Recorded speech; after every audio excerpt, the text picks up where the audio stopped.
Alright, what's going on, guys? Welcome back to the walkthrough. Today, as promised, we'll be taking on Consecrated Snowfields. So, first things first, you want to warp back to Grand Lift of Rold, way back at the beginning of Mountaintops of the Giants. You have to be at the bottom of the lift for this to work, so make sure you are at this particular grace. And as you approach, you'll get the normal prompt to hoist the medallion, but you should be able to switch action and hoist the secret medallion instead, so go ahead and do that. And then once this cutscene ends, we can just walk forward to reach the hidden path to the haligtree. So this area serves as both a path to the next zone, Consecrated Snowfields, as well as its own dungeon. There's not really anything incentivizing us to come back through this area later, so just gonna knock it out while we're here.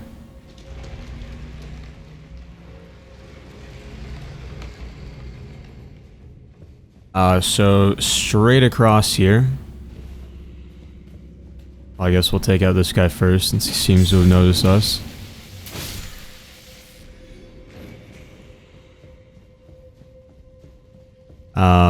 Actually, no, I just remembered. That's a warming stone.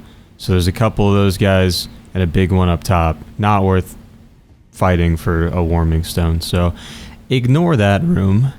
And then come up here. It's going to be a couple of these guys. Love that.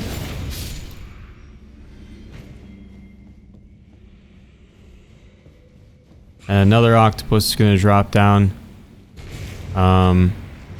Yeah, let's play this safe.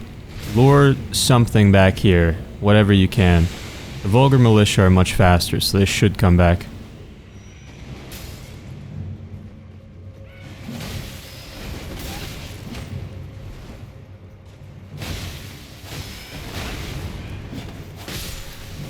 As I pointed out last time, we're officially at the point where everything hurts too much, so take them seriously, even though they're just little gnome people and quite funny to look at.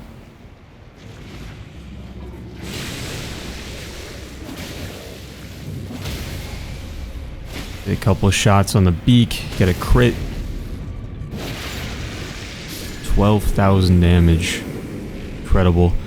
Get some freezing grease here, and then there's going to be one more of these guys.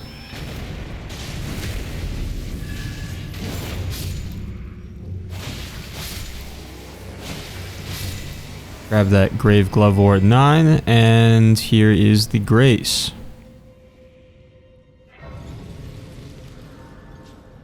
And I'm not going to rest, but that is the way to Consecrated Snowfields up there, so we're basically at the end of the dungeon already, but we're going to go back and take care of all the hidden stuff on the side, so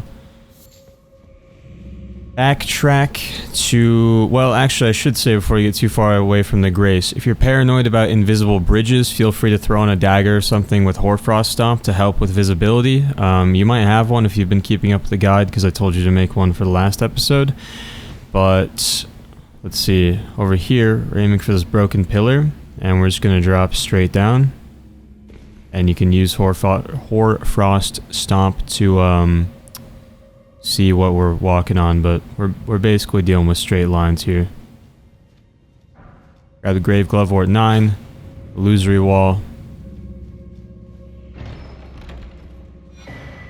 and the Silver Scarab. If you come back here, you see there's another item straight across, and we're just going to walk straight across. There's going to be a few of these guys in here.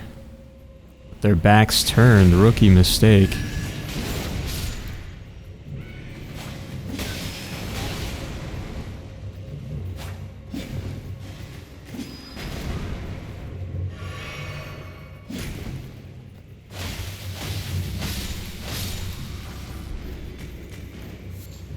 Just got both their weapons, completely disarmed them. Alright, and then once they're dead, grab those sacramental buds, of course, and we'll go back outside. Just a few steps here, make sure you're walking in a straight line so you stay on the bridge, and then we're going to line ourselves up with that doorway across, or there's this enemy here. And go right for it. Oh. Yeah, I don't know off the top of my head.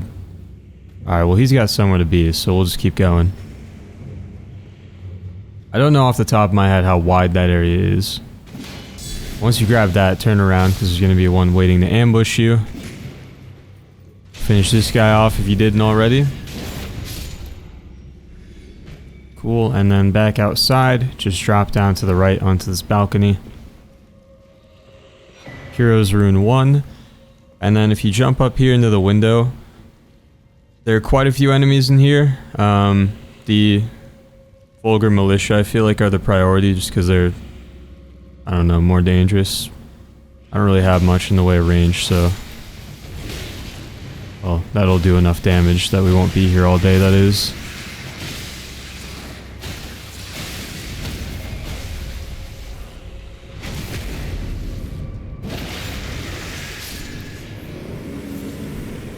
Get some old fangs there, whatever they drop. Make sure you pull the lever here for the boss room. And then underneath the stairs down here, there's going to be, well, quite a few things. In that room down there, what is it? Some root resin. But there's 4 Vulgar Militia dudes in there, so I don't really think it's worth fighting over. And then in here you can reach the boss, but first we'll turn right.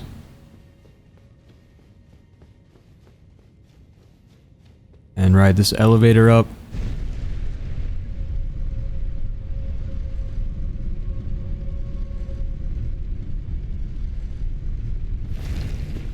Grab the Spelldrake Talisman +2. Hopping out there will get us to that last room just before the Grace. So if you want to do that, you can. Otherwise, back down for the boss. So this boss is a stray mimic tier. So if you're afraid of your own reflection, you can unequip some gear before you go in. I'm not too worried about it though. Famous last words, of course.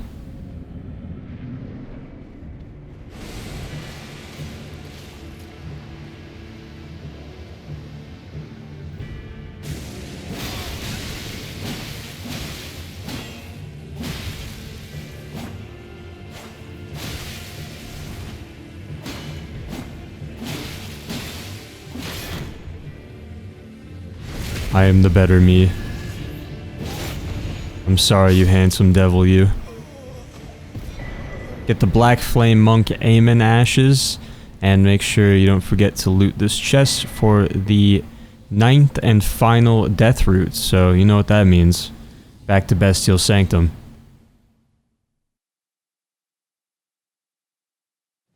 So this time...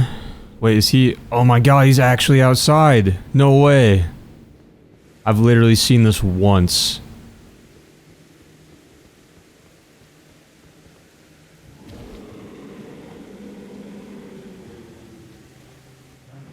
I think it's nighttime. It's definitely raining. It's like I said last time. I feel like every time I've seen it, it was nighttime and raining. Let's talk to him. Him being out here is not questline related. It's just like a unique interaction, so don't worry if he's not out here. I mean, be worried because you missed out on something cool, but don't be worried in that you messed up his quest. Wherever he is, talk to him and give him the Death Root. And he should have some unique dialogue, which I am going to skip because we are short on time. And you get the final reward, the Ancient Dragon Smithing Stone. Like I mentioned last time, usually when you kill him, he'll give you an Ancient Dragon Smithing Stone, but once you get it from his own hands there by doing his quest, killing him will not get you an Ancient Dragon Smithing Stone, which I guess is kind of irrelevant because he just disappears after he gives it to you anyway, so you can't really kill him, but yeah, that is his questline completed. Let's go ahead and level up. Whoops.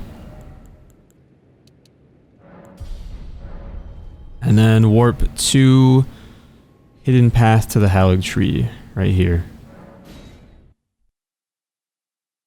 So first thing we're going to do is just grab a couple sites of grace as well as the map for this area. Now this first section out here is always obscured by a blizzard, but it will clear up the further we get in. So just pretty much run straight north until you get to a grace. Try not to fall off this, these cliffs to the left, though.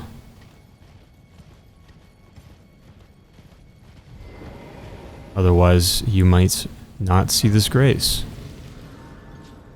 And then from here, we do the same thing. Just run straight north, except this time, like, 4 times farther.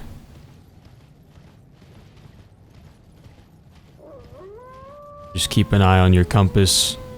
Trust the process. Fall down wherever you need to keep going north. Giant ghost dragonkin soldier spawns in. Just ignore it. Keep going north.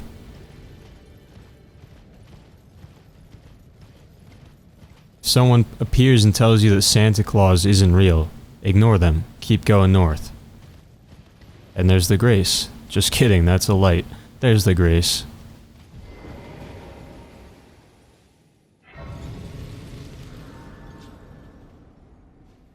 Gonna rest here, and we take like 2 steps forward and should be all cleared up, basically. So, yay. Now, since this area is so wide open, there aren't really that many like super useful landmarks like that are very unique, I guess. And a lot of them are hard to see from a distance because of the fog and the snow and all that. I'm basically going to try to use everything we interact with or see right in front of us as a reference point to give directions to the next item or thing or whatever it may be. So I do apologize if this, like, navigating in this episode is a little more confusing than usual. And it will be if you don't follow what I do in the exact order. So I'll try to show my map from time to time to make things clear if it's like a really sort of like ambiguous direction. But with that said, gonna go behind this tree nearby.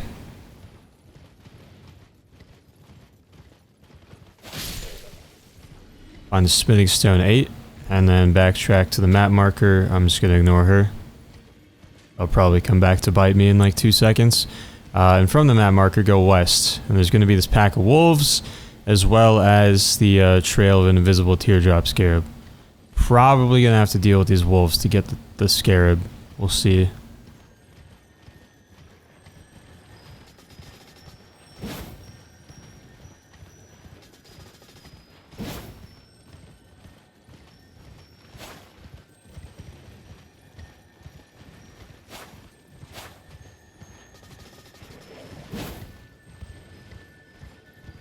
I'm getting no diffed right now.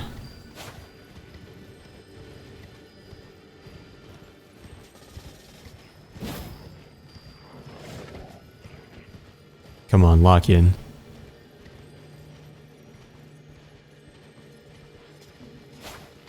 No way. He was right there, he stopped. I got faked out again. That's crazy.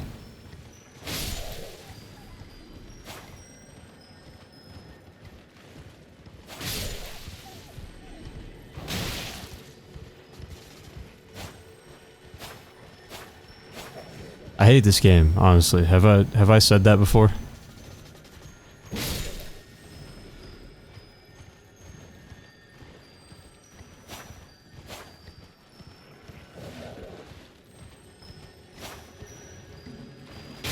Yes, easy, first try. That's crazy. Usually that takes me a while, but I got that on the first swing. Alright, so you get the Ash of War White Shadows Allure, and then from here, we'll go just down to the river, I guess. Somewhere, I don't remember exactly where, but go to the river and you should get kicked off of Torrent. Got a second before the invader spawns in. Clear out the wolves. I think she's over here. No? Yeah, there you are. Anastasia, seen her a few times before. Should know what to expect.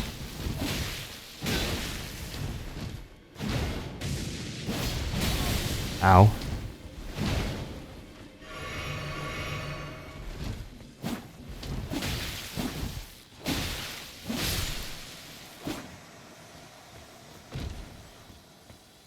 Defeat her for a somber ancient dragon smithing stone. Finally. And then now we go south. Well, not exactly south. Just go around the left side of this ridge. There's some lightning orbs up here, which we've seen before. Just get close enough to trigger them and then run around in circles so they burn themselves out. You can just go like break line of sight, go below the ridge line too if you're not as insane as I am. But grab that stone sword key and then we'll run west. That's where we're at on the map right now. It'd actually make more sense for me to show you over here since there's another item. So I'll do it again. And propped up against a tree somewhere, there you are. Smithing stone 8. Hate these things. Yeah, so here we are on the map. Grab some rhymed crystal buds if you'd like, and then basically taking any steps in this direction towards these bears you see in the distance is going to trigger an invasion. If I was on torrent, probably would have been kicked off by now. And we have to fight the Sanguine Noble, who we fought a couple of guys pretty similar to him. This one's dual-wielding Reduvias, the like bleed-inducing daggers that can send out that lead wave. So super fast attack, builds up hemorrhage really quickly. Can even do it from ranged, but he's just wearing cloth robes, so you can stagger him pretty easily if you do catch him.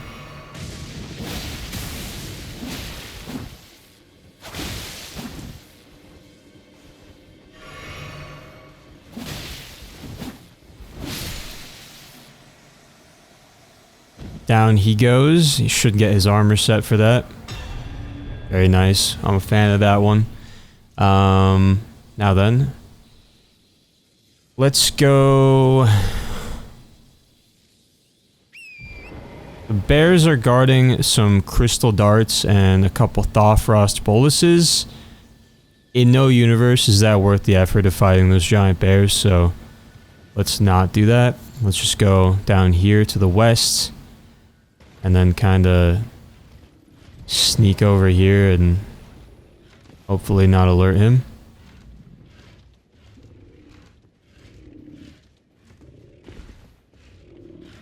Still good.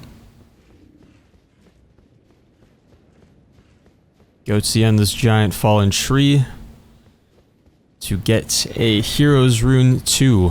And then if you look straight down there, there is a waygate, and that is the path to the Mohgwyn Dynasty Mausoleum. If you recall way back in Liurnia with White Mask Vari's questline, completing that awarded us with an item called the Pure Blood Knight's Medal, which teleports us straight to Mohgwyn's palace, but back then, that was too early in the game to actually do anything there. I mean, you could run around and loot stuff, but the enemies would be really tough at that point in the game.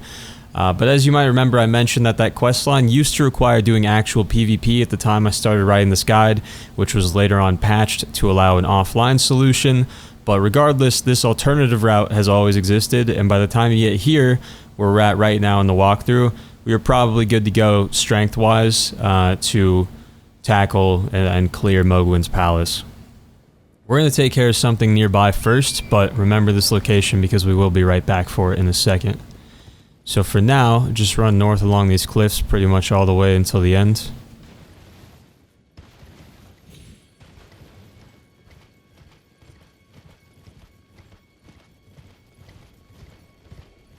There's going to be a bear right here that we can wake up. I almost said safely wake up, but that wouldn't really make sense. Golden Rune 1 for that, so now you have to deal with the bear. Just kidding.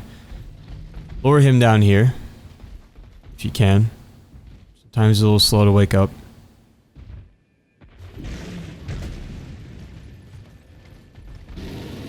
Take him around the corner to a statue down there that we need him to break for us.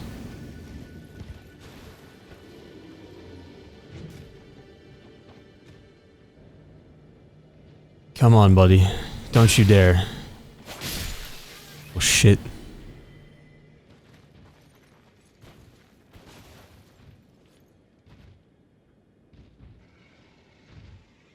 I'm hiding so well. He's tracking me by scent.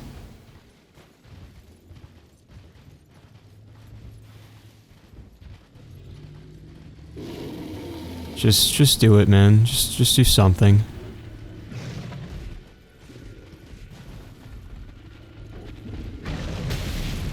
There we go. Oh no.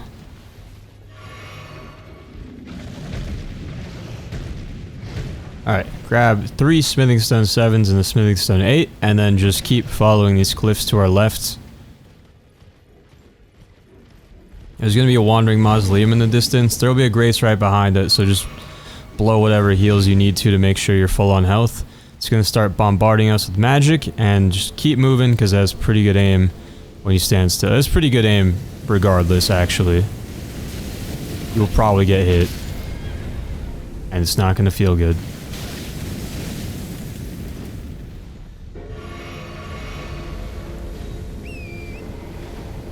It's a little better once you get closer to it. We'll run past it into these ruins here.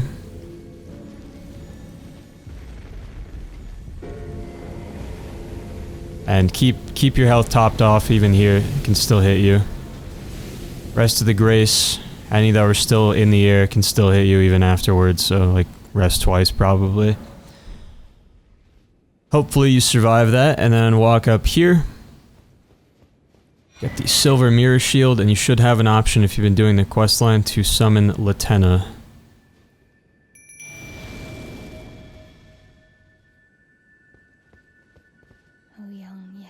She's got a bit of dialogue. Let the birthing droplet in and create life for us, for all the Albinorics. And then talk to her when she's done. Exhaust her dialogue, and you'll get a somber ancient dragon smithing stone. And it's a long story. Long story short, I'm stupid, but someone pointed out on one of my other videos that you don't actually lose Latena after she goes away here. She joins you in the fight. So, you know what? It was funny. So I'll be honest about what happened. I'll tell everybody. She says there, if you listen to her dialogue and didn't skip through it like I did, that she would fight with us until the end, which implies that she'll go with us, right?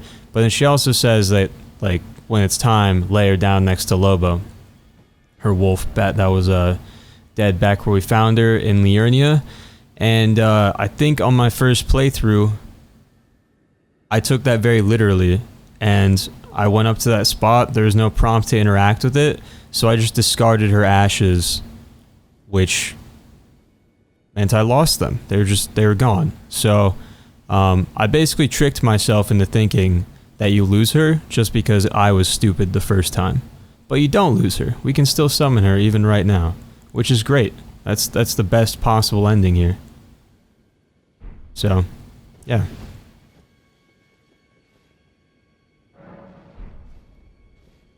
Now, let's go outside and we'll just drop this wandering mausoleum so it doesn't keep shooting magic at us while we're around here. This is one of the ones with the bells on it, so just keep that in mind. I told you guys when we first encountered these in the game, I recommend not dropping these until you actually need to duplicate a remembrance at them. That way you can tell whether or not it was one that had a bell, because only the bell ones can duplicate demigod remembrances.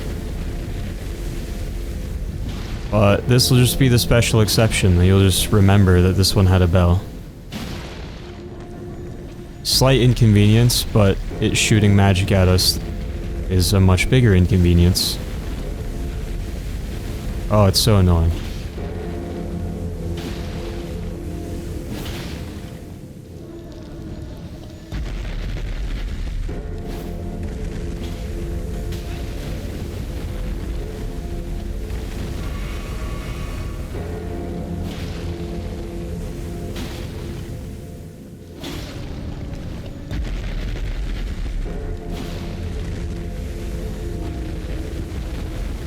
Coming down now? No?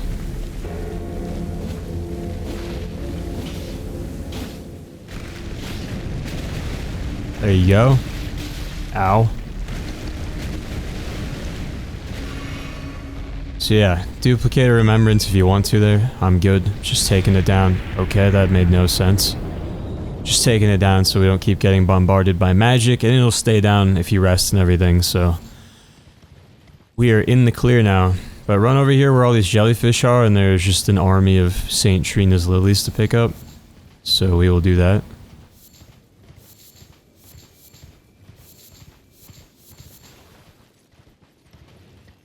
And then over here to the east at the end of the cliff, the classic guy in a chair prank. Somber Smithing Stone 9. Drop down here.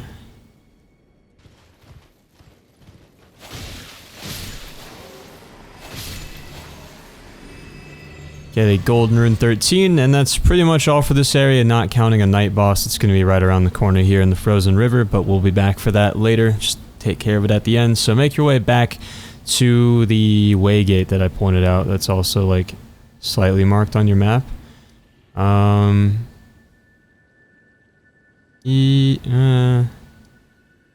Yeah, this would be faster, I suppose. I was just going to run back, but that'll take longer.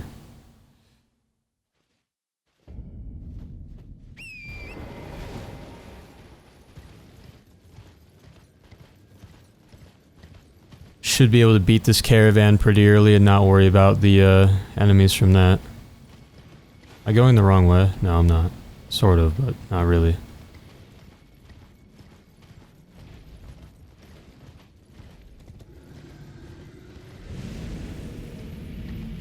Ignore that guy, he's bluffing.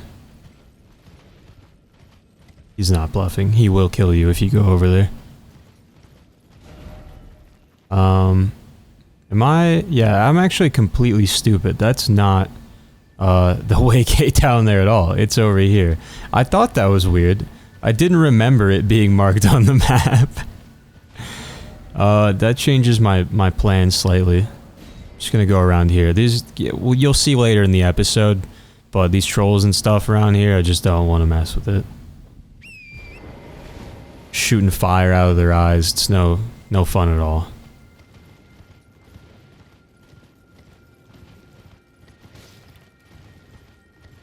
Yeah, I just like said that out loud. I was like, yeah, it's marked here on your map, and then I like paused for a second in my head, and I was like, is that usually marked on the map? I've never noticed that.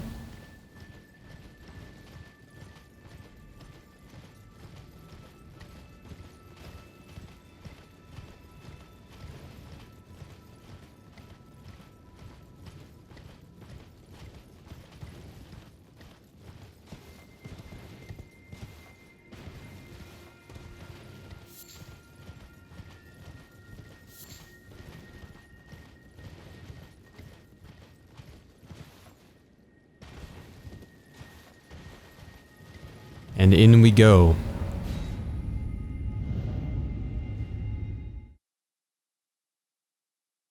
So this should spit us out in a very, very dark cave. We're going to clear this area in a bit, or, well, I should say next episode. Well, not even next episode. We'll clear this in a couple episodes. But we can get an easy side of grace here.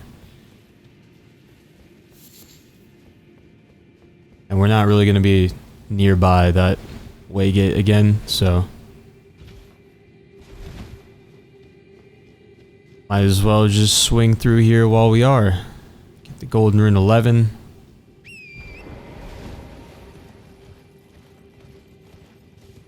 And grab the Palace Approach Ledge Road Side of Grace. So this is a very, very nice farming spot for runes, and there are two separate rune farms here. For one, at any level in the game, you can just walk over this ledge, shoot this crow with a bow, and he will run off the edge, and with no rune boosting items, give you 11,038 runes. If you do have some rune boosting items, gold pickled foulfoot, golden scarab, you know, just maybe there's something else I'm forgetting, I don't know, my mind is blanking, but it doesn't matter. So yeah, just shoot him once, let him run off the edge, and you can rest here to reset him. And then, after we kill the final boss of the game, you can trade in its remembrance for a sword. And the sword has a very, very cool Ash of War that just sends out this, like, big wave of light, basically. And it works perfectly for situations exactly like this, where there are a whole lot of enemies in basically a straight line or like hallway sort of situation in front of you. So you can send that wave of light out and it'll basically kill everything down here. I mean, you gotta like upgrade the weapon and spec your character for it properly for it to do enough damage to like just be one-shotting these things. But that's pretty much, to my knowledge at least, the best rune farm in the game. Except you can't really do it until you actually beat the game. But if you want to get super high level before you go into the DLC or before you go into New Game Plus, this would be the place to do it. If you guys know of a better one that's come out since this was discovered, please do let me know. But, I mean, this has been the main one for as long as I can remember. And, actually, don't let me know. I don't care. But let other people know in the comments that do care. That's a better way to phrase it. Anyways, we're back to inner consecrated Snowfield. Right here by the river.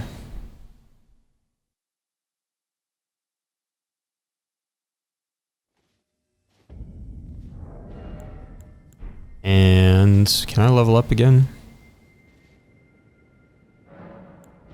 I can. This is why I don't care, because I'm filthy rich already, and already just over leveled by the end of the game, just by playing the game. So who needs rune farms when you're just financially responsible?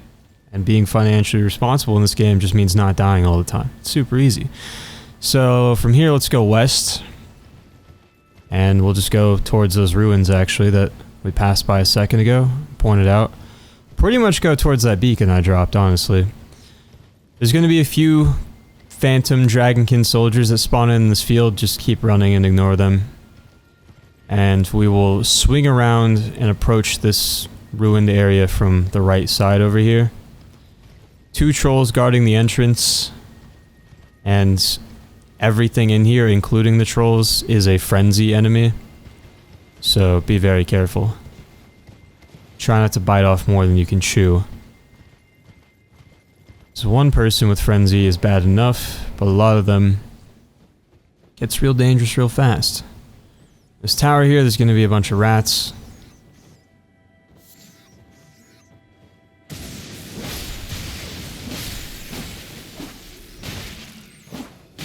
Why can't I hit you? Get stone sword key.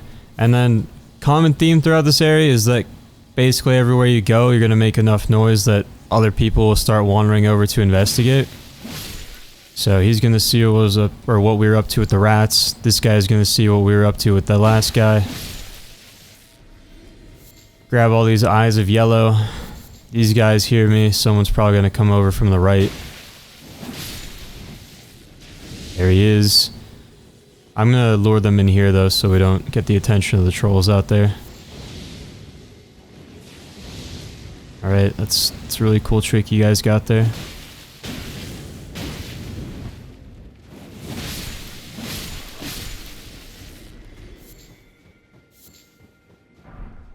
What did he just drop? His straight sword?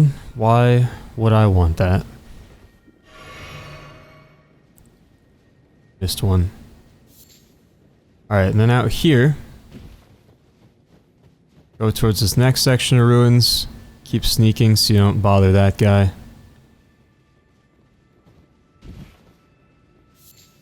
Eye of yellow. Should be some people around the corner here in this little alleyway.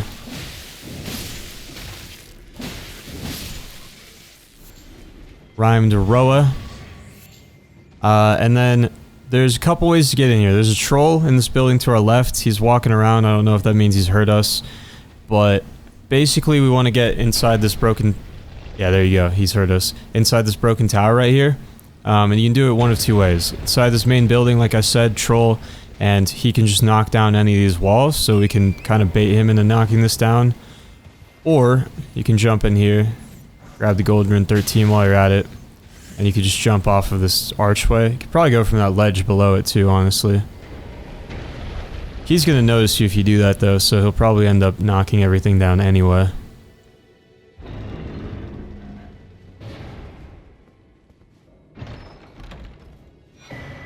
Get the unendurable frenzy incantation. Did I just trap myself? No, we're good. I was like, in hindsight, I feel like he always knocks this wall down, in which case, I might not be able to get out since he didn't do it this time. But that's pretty much it for this area. There's one item I'm forgetting. I don't think so. There's just a bunch of rats over here. I think this tower's empty. I lost my place in my notes, and I just don't feel like scrolling down.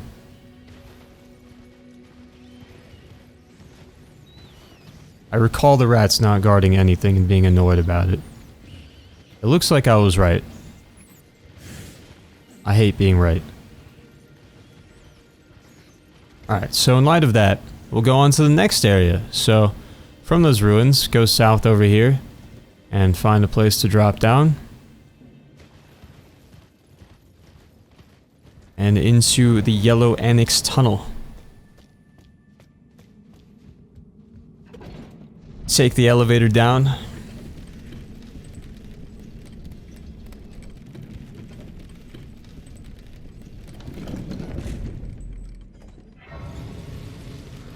Grab the grace, rest up if you need to. And down the hallway. There's gonna be a hole in the ground somewhere. That's the one.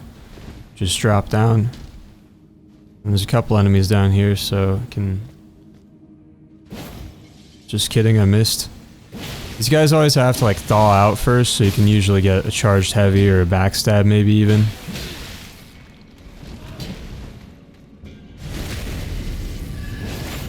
And then, for some reason, the crystals in this cave are just all like hidden like this. So they're a little harder to spot, but smithing stone 8 there. Freezing grease. And then into the next room. Watch off to your right immediately.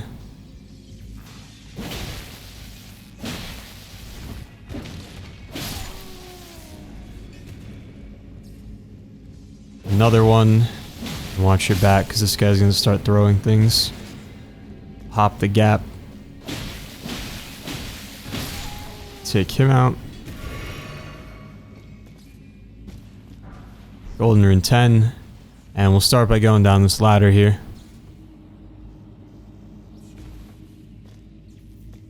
And in this corner over here, smithing stone 8. This corner over here, we got a couple enemies.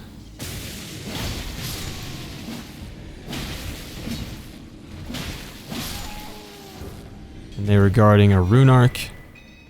And on this other side of the room, got this portal here that will spawn an alabaster lord. He isn't a boss, but he does have a ton of health. I'm gonna buff my weapon here. Sherry's really tight, and he's kind of hard to stagger sometimes, so...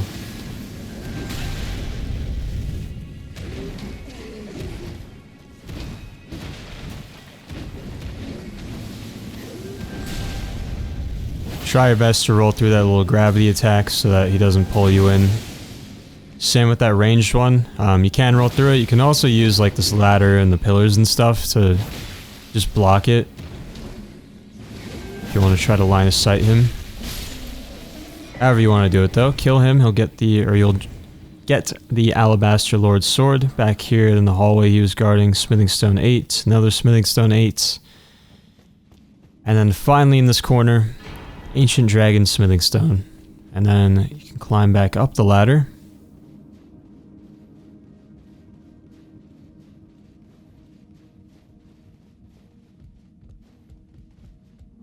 Jump the gap.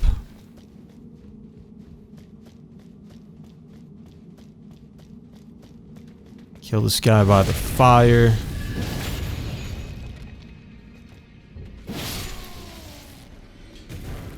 Explosive stone clump, somber smithing stone 8, and up the ladder again. There's going to be 2 enemies up here, one straight ahead and one straight behind.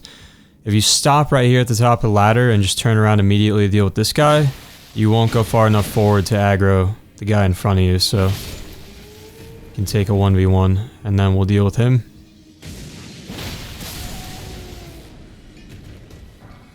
Smithing stone 8 right next to him, and then up the next ladder. We're going to have another gravity portal that will spawn an Onyx Lord this time.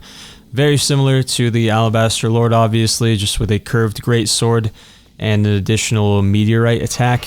So after he stabs the ground with his sword, he can summon several meteors that'll fly out of a portal above his head, which will kind of explode, deal a whole lot of damage, so we don't want to get hit by that.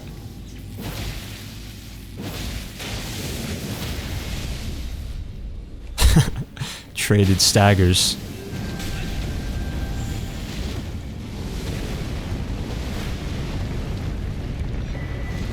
That's really cool how the fire effect from that goes all over the room.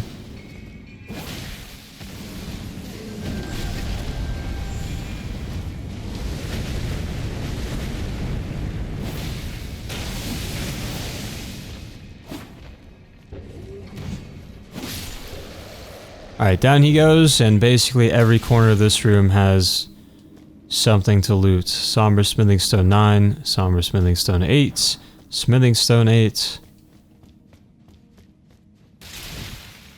and another Smithing Stone 8. I think that's everything.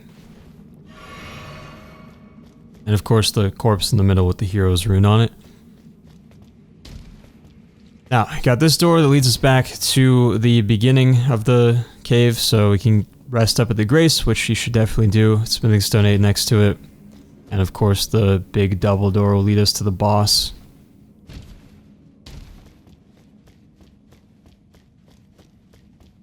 Normally, I would go into a boss fight with 8 flasks. That seems like plenty, but not for this one, so... Being one of many tunnels in this game, it will come as no surprise to you that the final boss is one that we've seen before.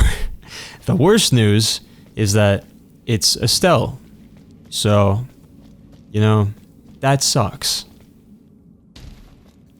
Pretty much exactly the same fight as the last Astel we fought.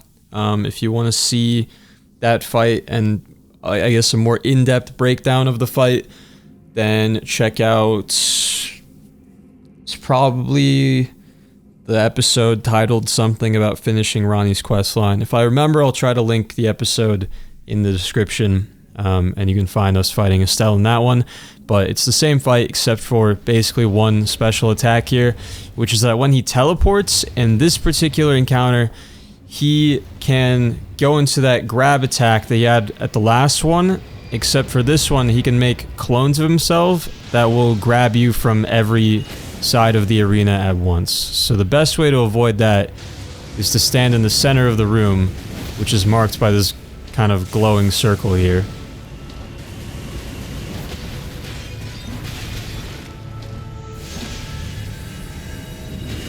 Aside from that, we just go in on his stupid face.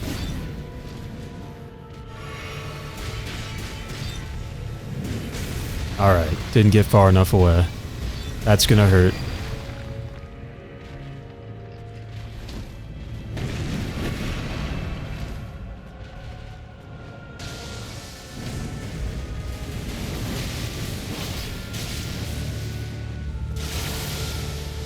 Big waves of darkness, 4 expanding circles. Teleport hurts you, so get away. Just the one grabbing me. I rolled through that. You will be hearing from my lawyer. And he took the rune arc. Nice. You're done. I'm seizing all of your assets.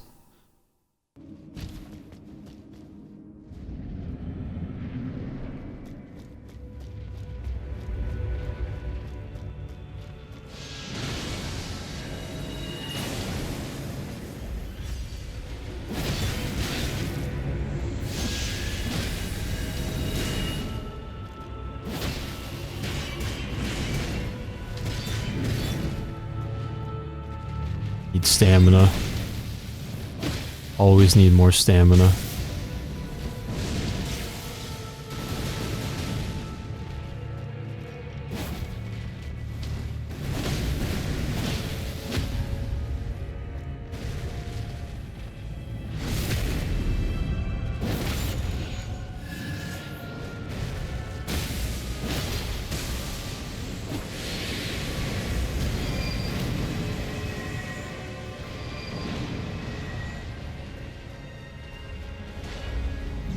Meteors, run to the side, try to throw in a few rolls, because one of them probably will hit you if you just run, unfortunately.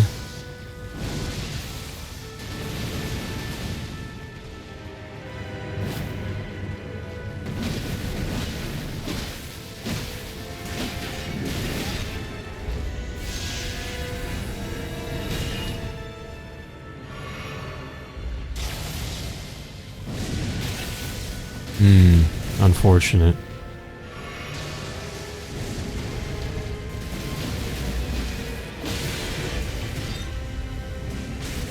No way.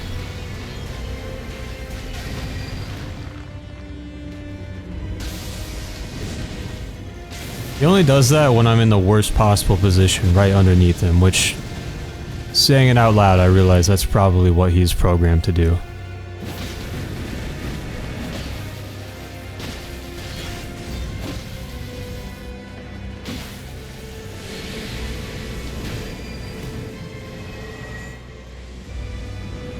Here's the terrifying one.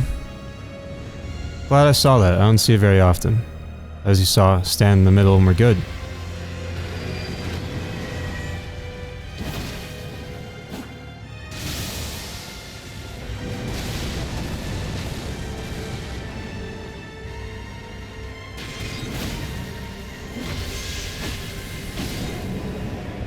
And down goes Astel, Stars of Darkness. You get the Meteorite of Astel sorcery from that. And yeah, I can't remember. There's not a return to interest one in this one, is there? It's over here. There you are. Just put it in the middle like every other boss fight, man.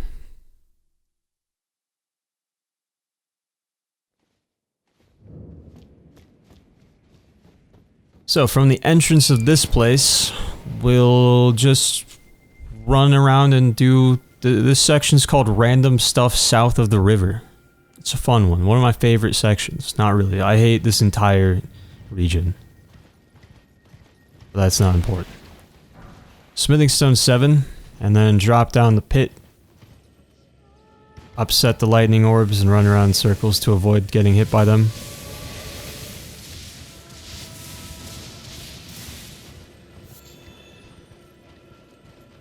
And then come down here, kill this ancestral follower. Both of them, actually.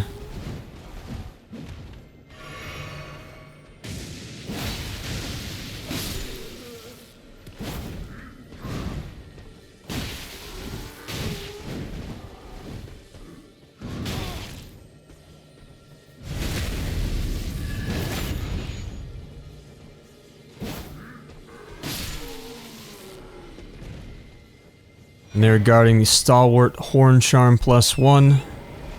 And then if you follow the base of this tree, the Golden Rune 13. And then warp to Consecrated Snowfield. This first one here.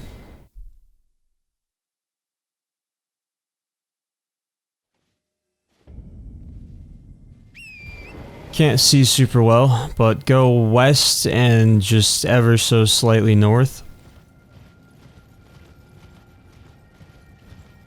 Some sarcophagi around here. Get some golden runes out of it, and let's try to sneak up on this guy for a backstab, because he can be kind of tough.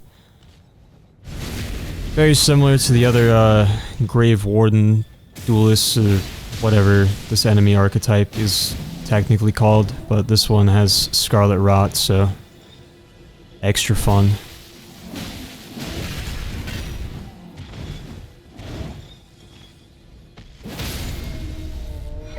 Get the Rotten Battle Hammer and the Rotten Duelist Helm. And run around, make sure we grabbed all these runes.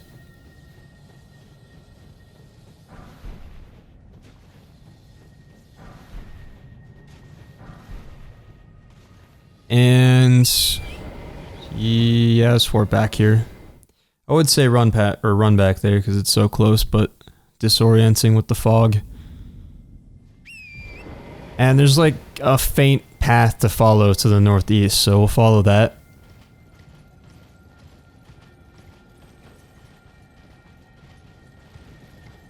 teardrop scarab here.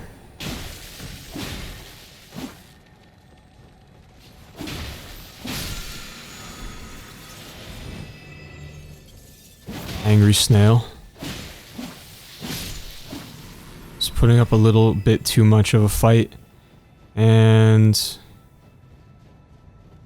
yes, there's these guys on the path, and if you keep following the path that they're wandering down. Nomadic Warrior Cookbook 3. Here's where it is on the map. Since my directions were terrible. And the teardrop scarab was here. Anyway. Let's go back to where the teardrop scarab was. And then... it's further this way. Wasn't it? Wait. Yes. Yes, he was right here. And then... if the snail would leave me alone, man. I'm trying to use my map to give the people directions. Alright, so like basically not here. Basically over here. Straight north. To this point. Roughly there.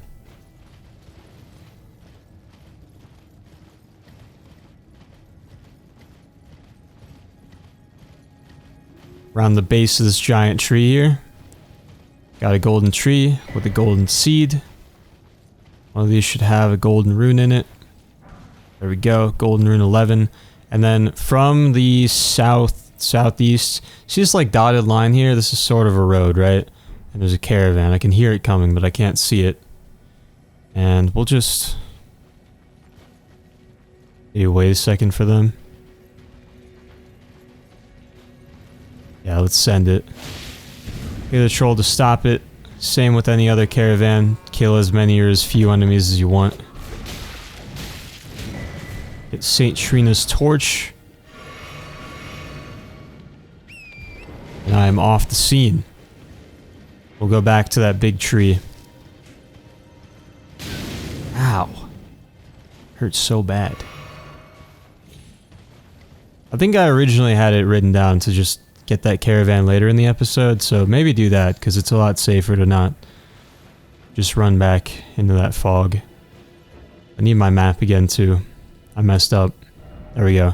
Okay, so big, like this large fallen tree you see here, right? That's where we want to be. There's a bunch of lightning orbs again, so run around the tree. Make them burn themselves out. And you can climb up this fallen tree here, anger the other lightning orbs, and go back up. It's a somber smithing stone 9. Once again, this is where we are. And then there's like this kind of circle of fallen trees pointing outward from the big one here. So we're going to follow that like clockwise over to right about here.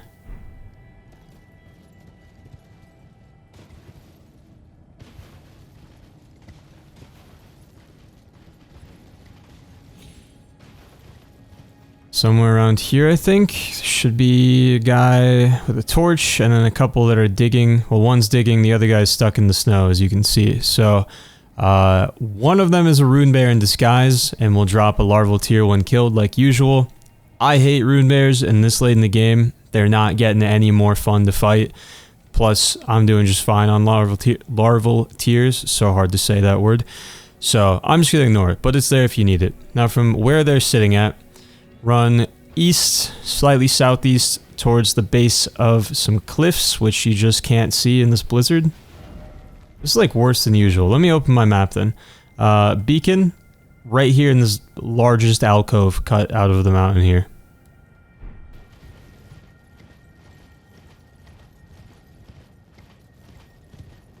The blizzard sucks already, but trying to tell people how to get through the blizzard, somehow even worse. Corpse there on the path with a lump of flesh, or 4 maybe. Definitely, I don't know why I said maybe. Obviously, I just read the number 4 on the screen. Open the wooden door to get to the Consecrated Snowfield catacombs.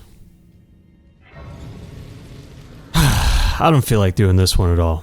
If you've been following the guide, I think this is the second to last catacomb we have to do. And the other one that I'm thinking of is actually kind of cool. We'll suffer through this one though.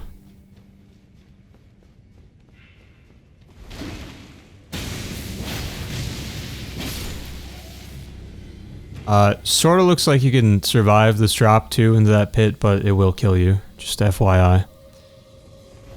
Margit Shackle.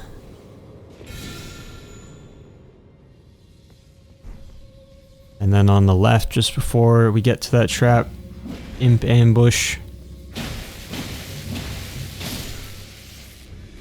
And if you jump on it to reactivate it and ride it up to that balcony with the other imp up there, there's some rejuvenating boluses. If I don't have to fight an extra imp today, I'm not going to though. So for this room, you got this pillar and it's shooting left and right. If we trigger it or interact with it, whatever you want to say, it's going to go up and then another beam will shoot straight at us. So what you can do is, well, there's an imp over here and a burial watchdog that's just waiting to jump down. So get the imp's attention. Just be very careful, that guy will jump out here far. And then you can use Margit Shackle to remote trigger the pillar. And try to use that to help cheese these guys a bit. It's gonna take some time. I don't believe you can actually proc Frostbite on this, so it just takes that like flat 567 damage every time it gets hit by the Frost Breath. But you can also like just dance around the base of the pillar if you want to, and use whichever stream you want to damage these guys. This is really tedious, but it's really the safest way to take care of it, because by this point the watchdog, or the burial watchdogs, just suck to fight. I don't want to wait all day though. Famous last words.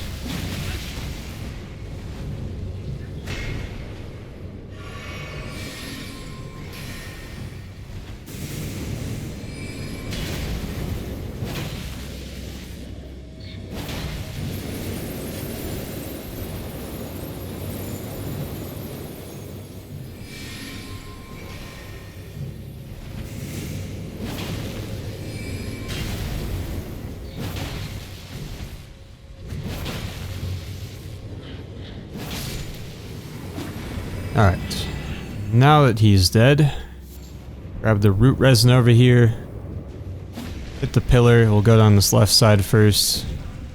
Brave Glove War 8, I recall there being many imps in here, so I'm going to use some crystal darts.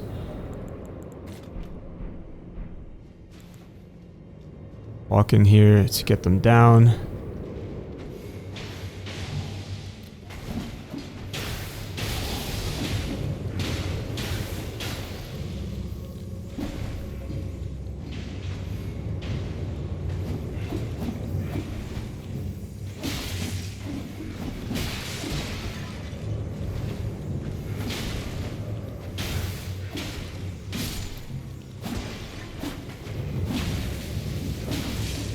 How are you not dead? Oh my god.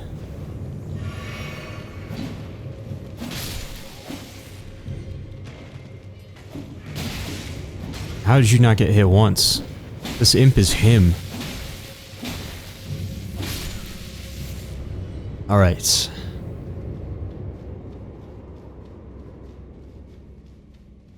Four swings to kill an imp with a damn near maxed out weapon. What kind of horrible world are we living in? Go down the other side now.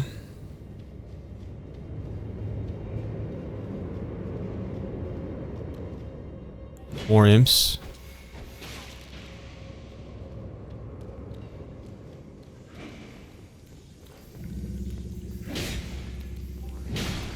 Yes, fight. Okay, that was a good showing. Good fight.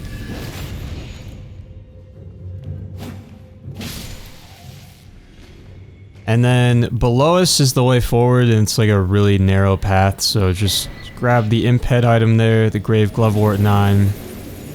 And by the entrance on the way out, some human bone shards, and we will ignore the watchdog. Did I miss a grave glovewort over here? No, we're good.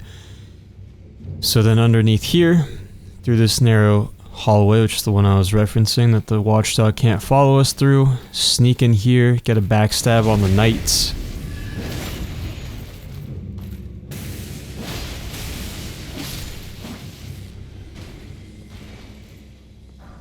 Grave Glovewort 8.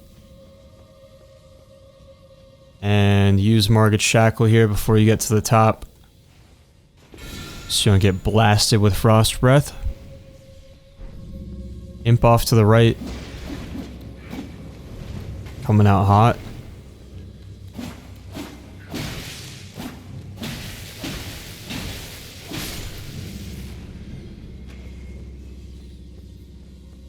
And let's do... just in case. What was that baby jump? I hate my life.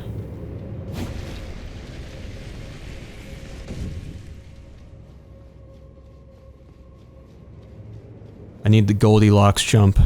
First one was too small, second one was too big. This one's gonna be just right. Use the shackle again.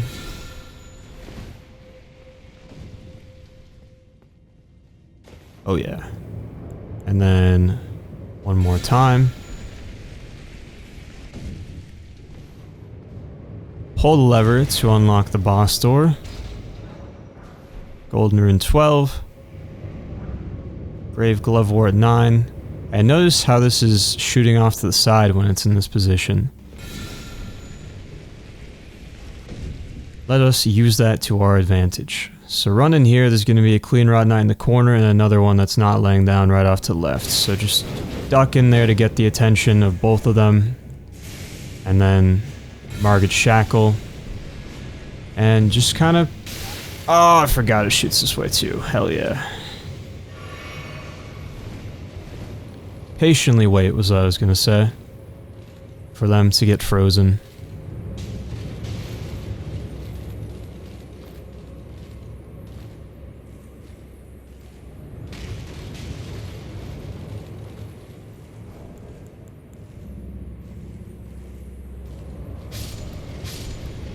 Down they go.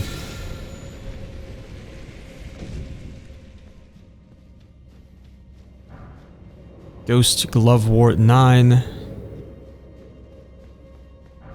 Grave Glovewort 9, and we can go back to the boss.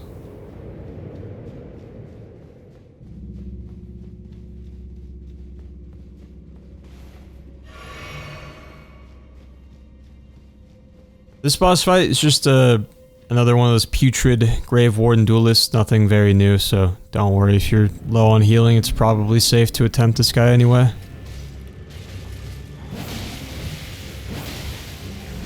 So I get rotted right off rip, dude. That's crazy. Just let me cleanse, man. Let me do my thing. Oh, I can't without my rune arc. Alright, fine.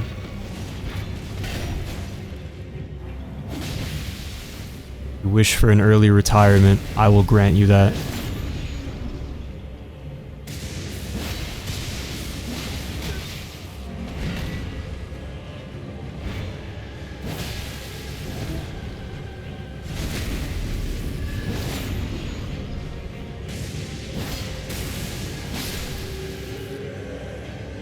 And down he goes. You get 2 Great Grave Gloveworts from that, and the Rotten Gravekeeper Cloak. I will return to entrance.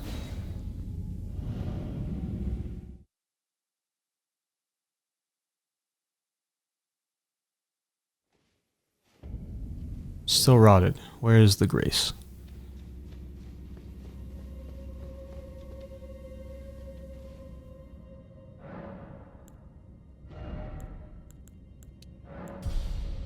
I can level up twice. I can level up 3 times, actually. Fantastic. Alright, so this part sucks so bad. So let me try to explain this. We're going to come outside here and just follow these cliffs to the right. You see this ridge line right here. The right side of it is the higher elevation side, and this left side is the lower elevation side. Up here in this very top right corner is a waygate, which is guarded by a red wolf of Radagon right around here. The waygate is going to send us across the river up to this plateau over here where the minor tree is, okay? Before we do that though, this circle thing right here, that's a tower. It's one of like the puzzle ones, the riddle outside. So we're going to go hit that. On the way, there's this section right here where you go between this rock spire right here and the cliffs on the right. And there's going to be a few of those graven schools of mages, I think they're called. It's like the big stone ball with all the glintstone crown faces on it, like what Selin turned into a few episodes ago. They're guarding a cookbook somewhere around here, so we're going to run through them. The reason I'm telling you all of this ahead of time is because this whole area is going to be obscured by the fog and the blizzard and everything, so I just want you to have like a frame of reference for what we're going to do before we do it, because it's going to be very disorienting once we get in there. There's also like some random item around here, I believe, too. So let's get to it.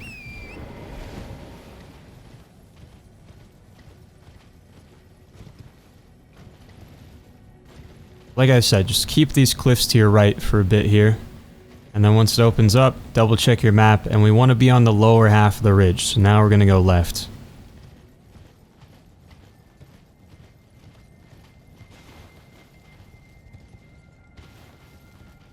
Here's the item I was talking about, a few fire blossoms. We're here now. So now we can safely follow the cliffs to our right again.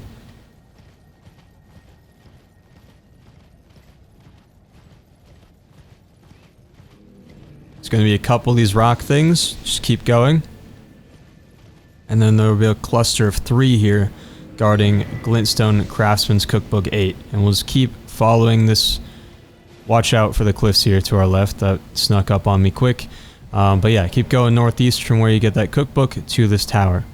There's no riddle in words here, no hint, but your hint is these 2 imp statues fighting. So there's a few ways you can do this.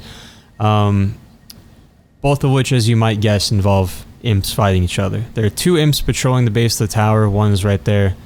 I don't see the other one right now. That's fine. You can either frenzy them with crystal darts, or charm one of them with the bewitching branch and make them kill each other, or you can summon your own fanged imp ashes to make them fight. So I'm going to go with the ashes first, because that's the easier, safer option, I feel like.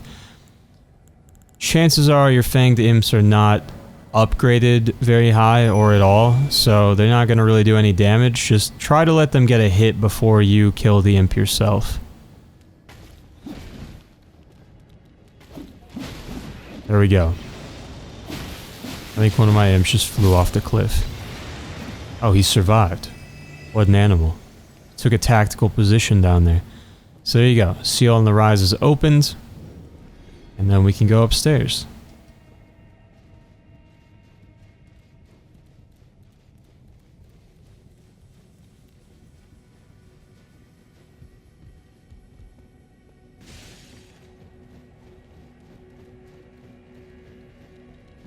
And you get the Graven Mass Talisman, which is going to significantly increase the power of your sorceries. And out here, mount up turret, and you can just barely see a tree there, right across this gap, so jump to land there. And then there will be a chest nearby that you can also barely see. Theme of this episode, blindness. And then, let's see. We want to try to climb this wall, which is not super easy. There's a spot you can do it though. If you keep going down this way, I believe more of those boulder guys are going to spawn. Okay, that was the spot. There we go. And here they're spawning. From where they spawn, you can climb up to the ledge behind them. Again, little strange. Gotta fight for it a little bit, get crafty with torrent.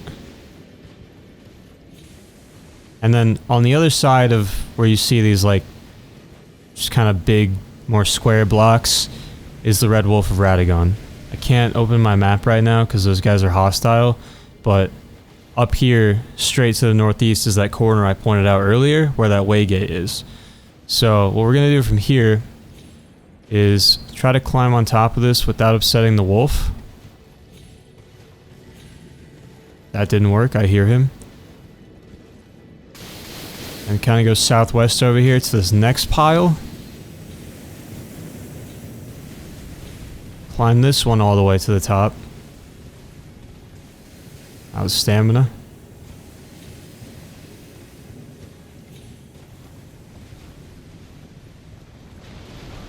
You get a somber smithing stone 8. Now, from here, we're going to just make a beeline for that waygate over here, ignoring all the enemies on the way.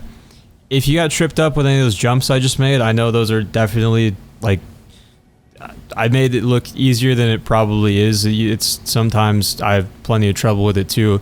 It's platforming and with torrent and on little ledges that you're probably not supposed to be climbing on. So if that doesn't work for you, you can always just like circle back here, actually come from this grace probably would be easiest, and just take this upper ridge over here to the right and drop down to that chest where the rune arc is if you need to. Climb up this pile of blocks that I'm on right now from this side instead. You don't have to do all those crazy jumps. That's just my attempt at making a quicker route, I guess, through all this random loot. Of course, you don't need any of the loot at all. Gonna plant another beacon over there, and we will run that way.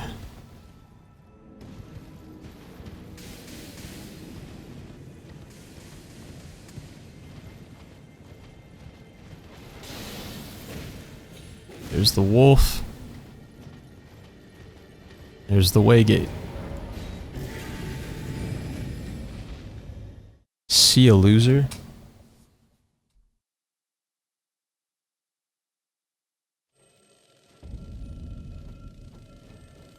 And then yeah, if you had trouble with any of that, there is a blue and red teardrop scarab here for you, so you can replenish your flasks, whatever you need. And then straight ahead, we got the minor urge tree, which is guarded by a putrid avatar.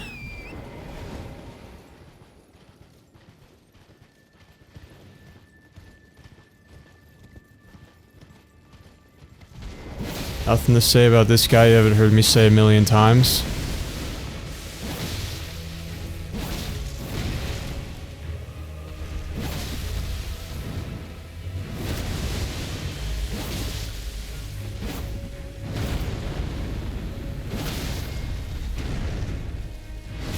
Trying to stay close and roll to the left to get out of range of his Scarlet Rot wave.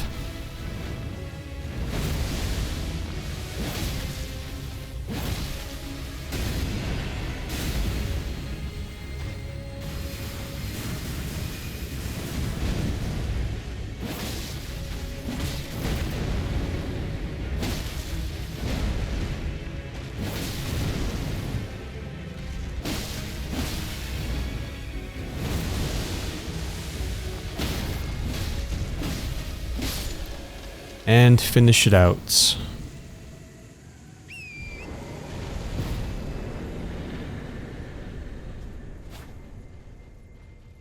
Get the thorny crack tier and the ruptured crystal tier, and then we'll make our way down this hill to the west. Got a dude hanging out with some warming stones.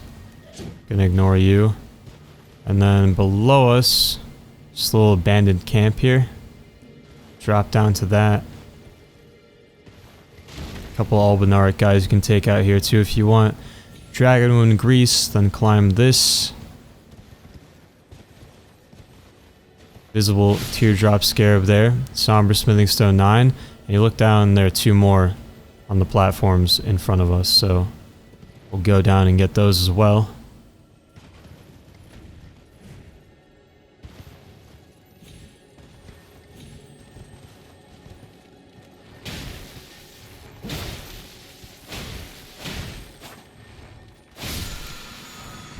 Somber smithing stone 8 from that one.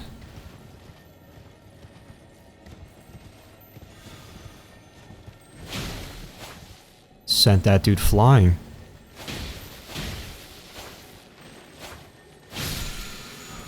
and the Somber Smithing Stone 7 for that one. And we will keep going down the hill to this ghostly green town.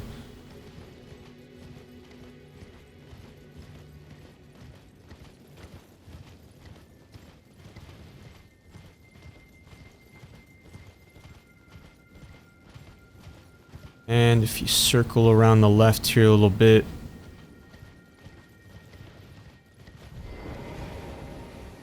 grab the Grace for Ordina Liturgical Town. And this town is the last stop, basically. That will lead us to the next zone, so we'll clean up everything else here in the Snowfield first. Which, actually, on that note, let's warp to Inner Consecrated Snowfield.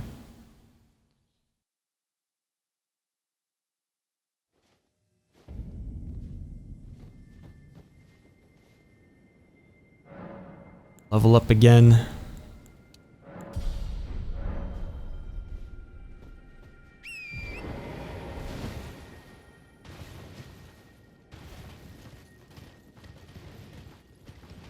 And we will follow this frozen river to the east. It's going to lead to a giant frozen waterfall. And on the way, there's going to be some crabs.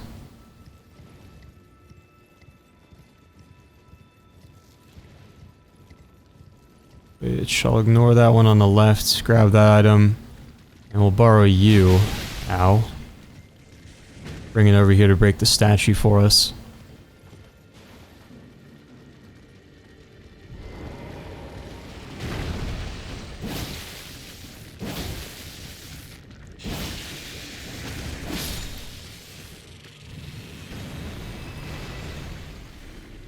Grab some smithing stone 8s from that. And then up ahead to the left, there's going to be a giant land octopus right around the corner here, guarding the entrance to a cave. And past that is a boss called Great Wyrm Theodoric, who we're about to kill. Now, Theodoric isn't really different than any other magma worm boss we've faced so far, except for just being the biggest and baddest one, essentially. There are a couple of very useful things you can use to your advantage in this fight, though. First, he does not like that land octopus. You can deal a good chunk of damage before it dies if you make them fight each other. And what's even better, there are 2 more of them right across the way over there. So, that's item number 1. There's also a ledge behind where he spawns that he cannot reach you at, which means easy sniping with whatever range damage you have, or of course you can perch Latenna up there as well to just rain down hell throughout the duration of the fight. It's also an Ancient Dragon Smithing Stone up there, so on the off chance I somehow forget that after we kill the boss, make sure you don't. Boss is very capable of one-shotting you. Very, very capable. He hits super hard. He's absolutely massive, and you're barely going to tickle him if you're not hitting him in the head. So I would recommend just letting him fight the octopus, ideally multiple at a time, since they can stagger him, and you might be able to land a crit. And why they're so great, if you recall, these land octopi have insanely large health pools. The only reason we kill them so easily is because we crit them, and they take way higher crit damage than anything else. Like, we crit that one at the beginning of the episode for like 12,000 damage. The dragon cannot follow up with a crit, so let's get all their attention first, I think. Because it's more complicated to round them up after the fact. I'm sure you could probably bring the crab over too. I've never really tried. It's pretty far away, so I didn't really think to do it. Once I get them like clustered up out in the center area, then I'll go get the boss, because he can move over here faster than they can get to him. I just want them to not be like stuck on this corner here. Don't you dare go back. That might be the best I can do.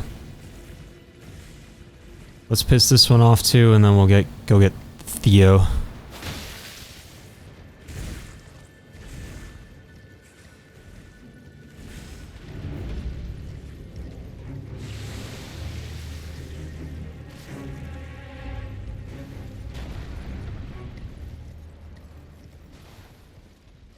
May have run away too quickly. Yeah, see, he's going straight for it.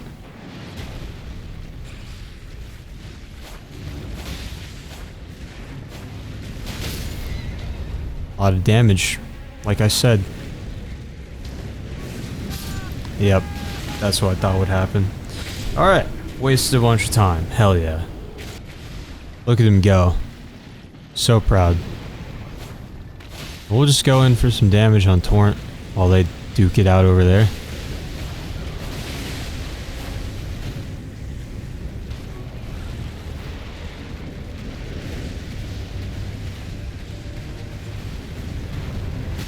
Why me?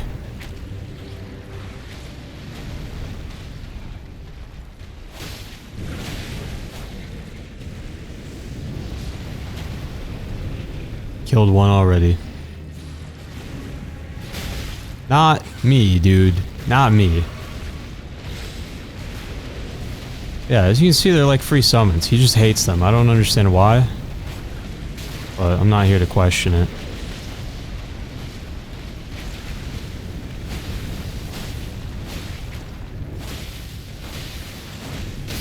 Ow.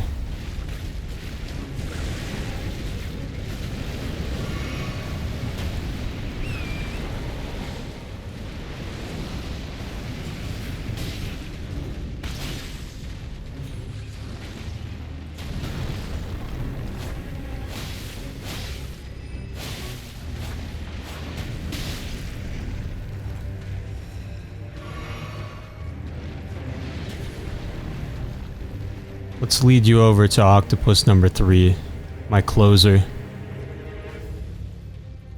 Giving up, coward?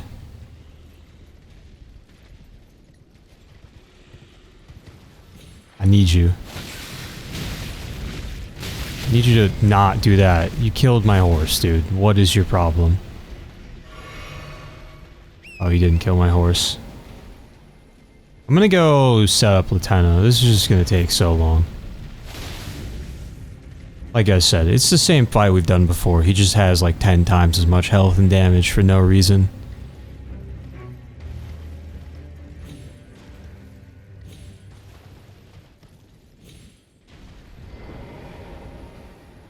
Go on, Latenna, do your thing.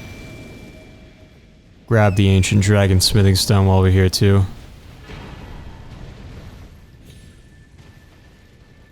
You see your target? I'll bring him closer, you're right. That's too far. I ask too much of you. Oh, now the third octopus wants to join. Just wants to hang out with Latenna instead of me.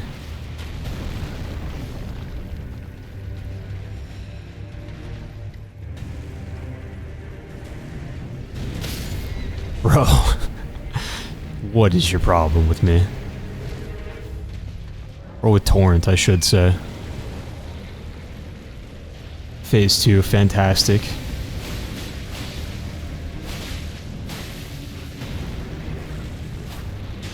Let's just fight him, I guess, instead of wrangling all these random enemies.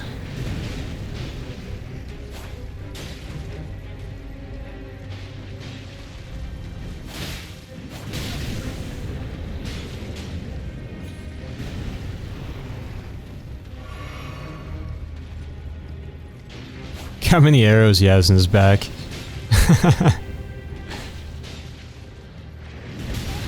Oh, that was cheating.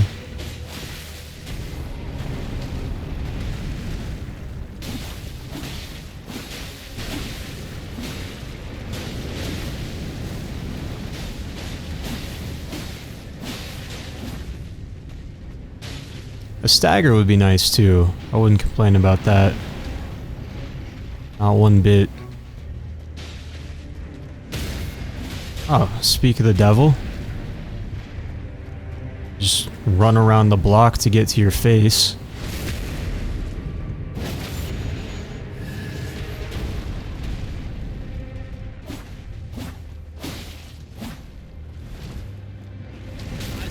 Ow.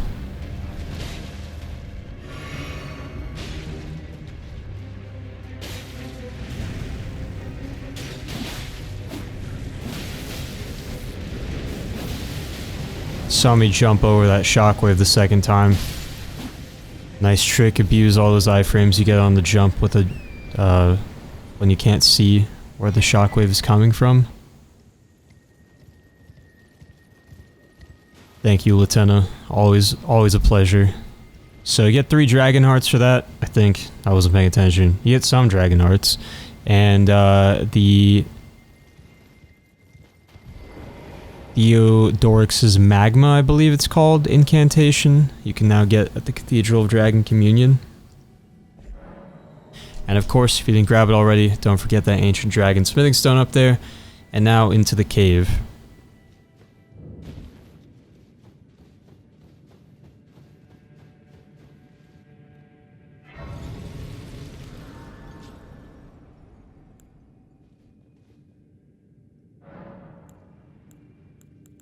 Go with some more levels here. Funny number. It's probably time for another rune arc too.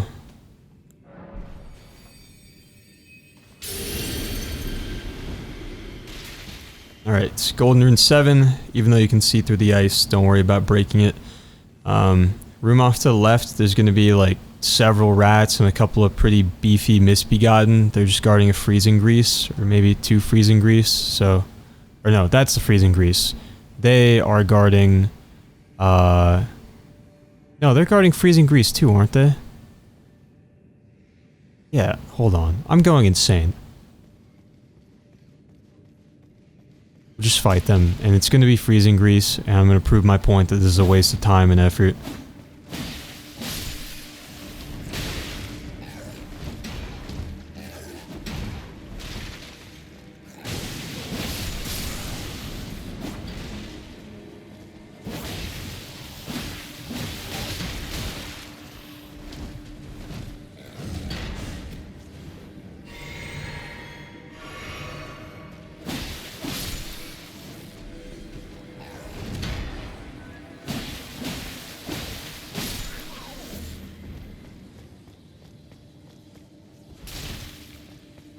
It was a freezing grease. I was right the first time. So yeah, don't bother with that.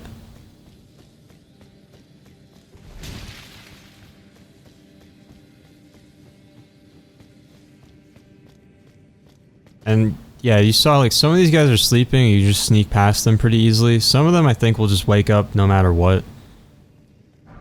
Golden Rune 10 there. There's some butterflies. I can't remember if you can sneak up to this or not. You can't, so yeah, it's not consistent. But you can sneak past these guys into the next room if you don't want the butterflies.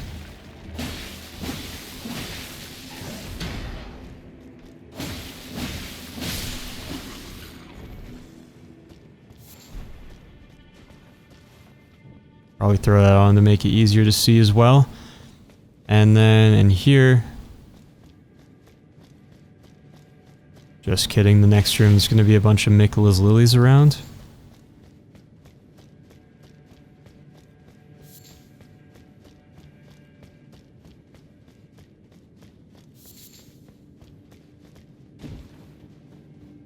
And jump to this frozen spire in the middle.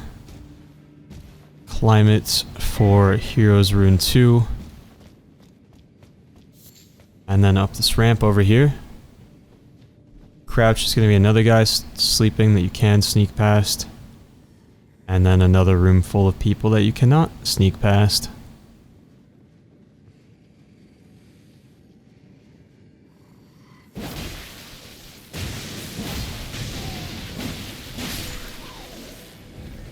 Try to pull this guy around the corner so we don't have to deal with the one shooting arrows.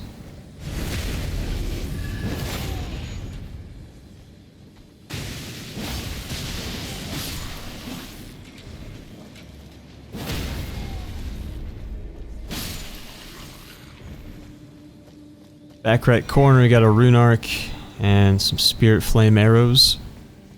And we'll go back to that room with the Miquella's lilies in it. Sneak again, don't forget about this guy.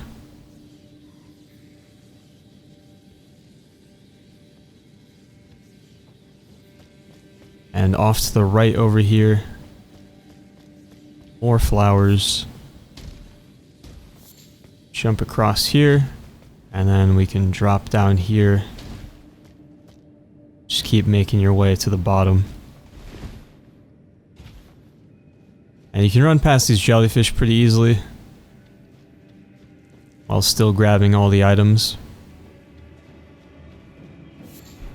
Some more lilies, crystal darts, Thawfrost boluses, zigzag a bit so you don't get hit by the poison spit. Off to the left, more Thawfrost boluses, and then down we go.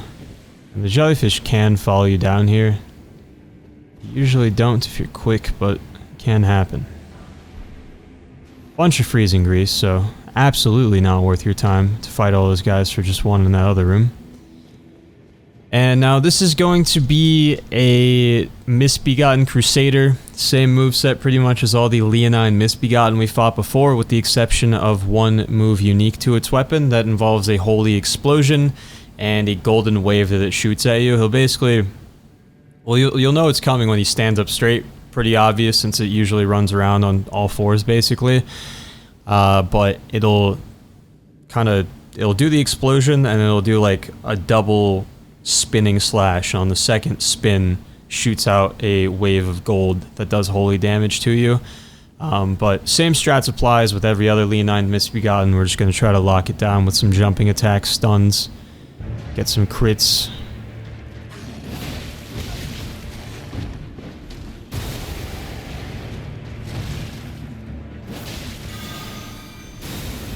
There's that. Second spin has that wave of gold.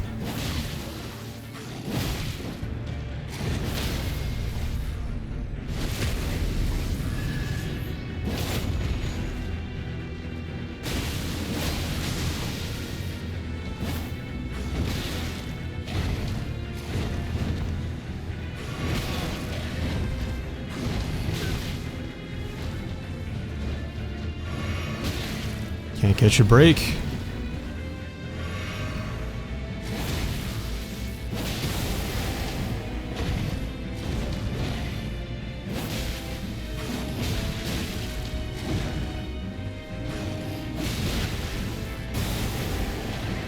Nope. Damn it. I whiffed that light attack right at the end. Would have killed him. Oh well. Stake America for these situations.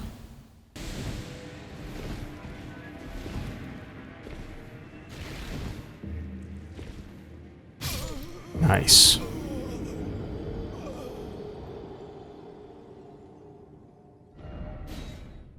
Stake America for those situations too. I wish to inflict pain upon you this time.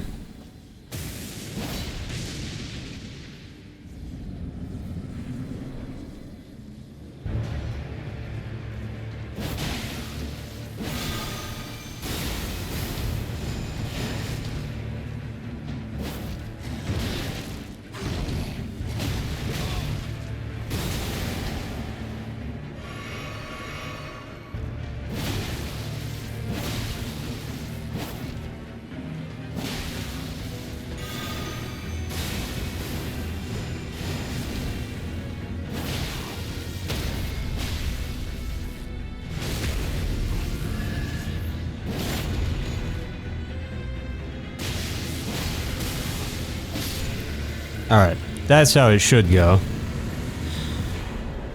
Golden Order Greatsword, that's going to be another legendary armament for our collection, and we're just missing one more at this point, so almost done with that achievement. From there, warp to Consecrated Snowfield. Actually no, this is where I originally put to get that caravan right over here with the St. Trina's torch, so if you already got that, you can skip this part. Which, well, I'm skipping it too because I got it earlier, but warp to Consecrated Snowfield and run over there and do that if you didn't earlier. Otherwise, warp to inner Consecrated Snowfield. I think for some reason I thought that that caravan only spawned at night, but it does, that's not true. And here, past the time, it's a nightfall. And now for a much more complicated caravan. So at night, specifically, this one is escorted by 2 knights cavalry, one with a flail, one with a halberd. First things first, anger the lightning orbs. so you can safely run around over here. The good news though is that you can fight these guys one at a time, but you do have to kill both of them before you get any reward, kind of like the dual tree sentinel fight back in Altus Plateau. Just hang out until he sees you, keep standing, staring at him until he investigates, and then you can pull him over to this field here. And same old as far as Knight's Cavalry goes.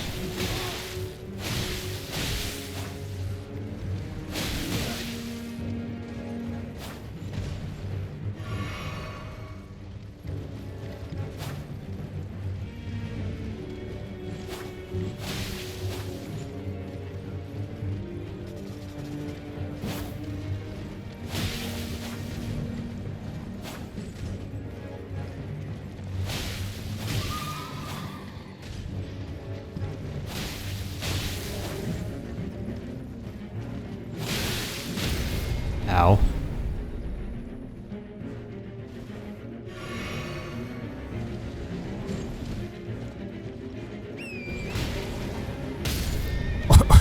A torrent just spawned in dead, I think. He wasn't supposed to be alive when I summoned him.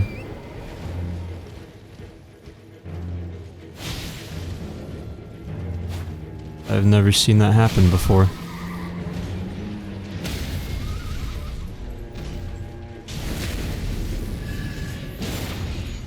Mano y mano.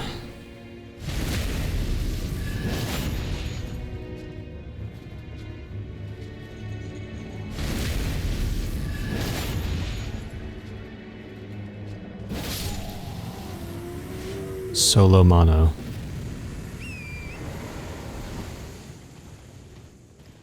Now for the other one. Watch out for these pages that are bringing up the rear in this caravan escort here.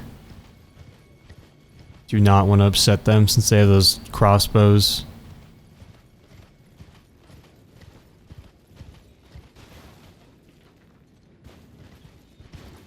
Hey, buddy. Oh god. Alright, we're gonna bring him back over to that other field. Because the caravan is going to quickly reach territory with those giant phantom dragonkin soldiers, so we don't want to do that. Too much going on.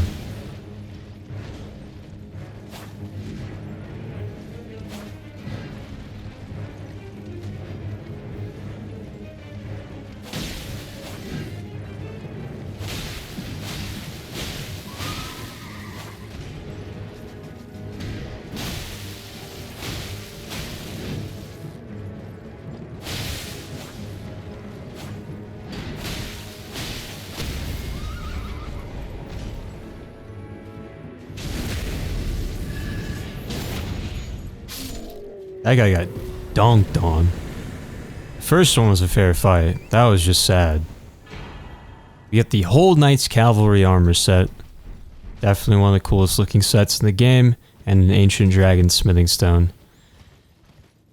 And lastly, we will hit a troll.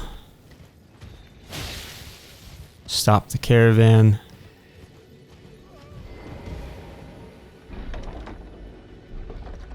And get the flowing curved sword. And then just run back to that grace over here. Or if you're not in combat, which I still am. Really? Just one torch guy? Give up, man. Alright, warp to Apostate Derelict.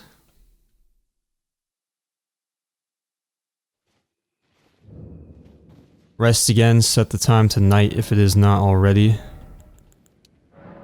Level up if you can.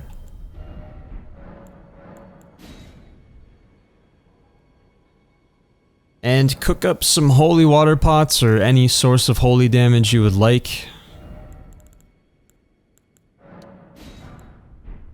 Am I short on crafting supplies? Yes, I am. Alright, well, I showed this in the last episode, but I'll show it again.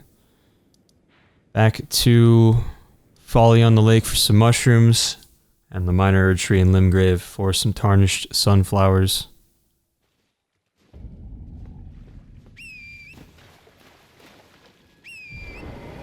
From the Grace, Mushroom. Mushroom.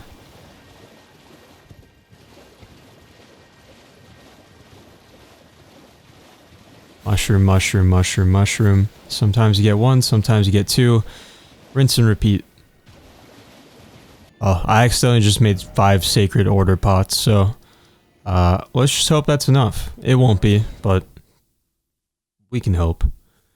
So we got another death rite bird. Probably this one I feel like has the exact same... Might not be nighttime anymore, let me rest just for pass the time just to be sure, but this one realistically probably has the same like health and damage and just general stats as the one in the Mountaintops of the Giants episode, but I find this one easier. Probably just the location for me, I would say. Helps a lot. We're down in the frozen river, so it's just nice and perfectly flat. But this one is still definitely no pushover.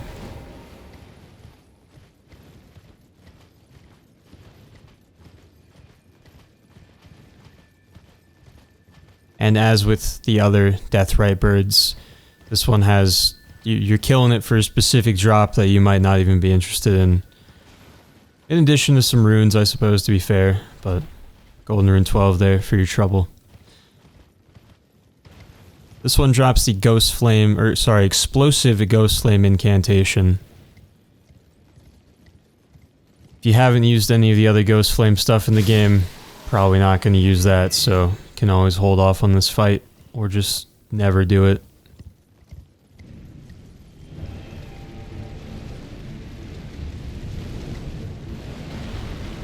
Can't summon for this one, that's the unique difficulty with this particular one.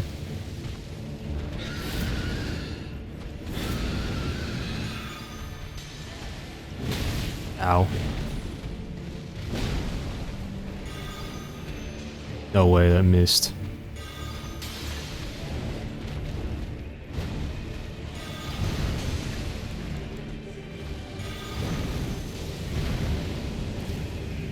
Now for the weak little holy water pots. I haven't had to do that in a while.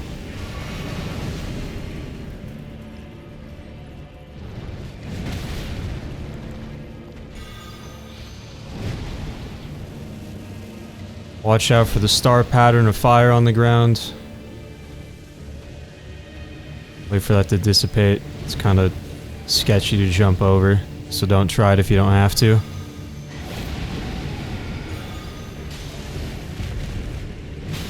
Ah.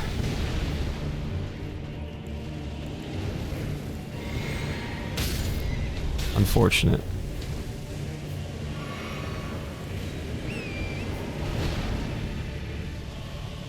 That's not a holy water pot. Okay.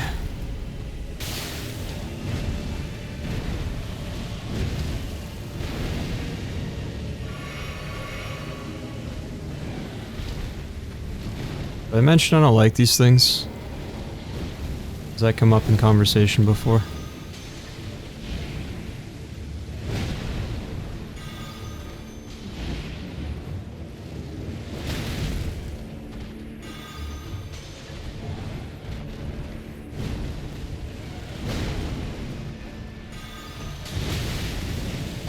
I need to get out of this particular spot.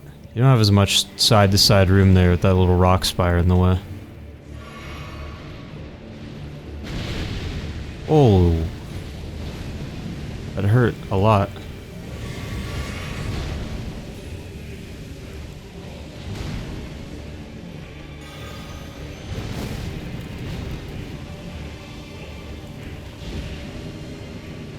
All out of pots.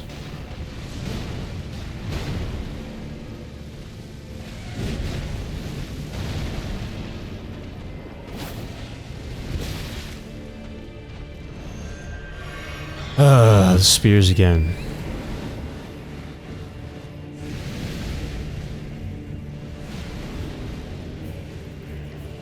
Oh my god, dude, my camera is murdering me right now. I can't get the lock on, then I lose the lock on.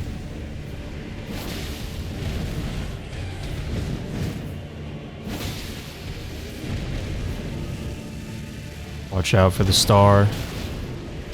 I went the wrong way.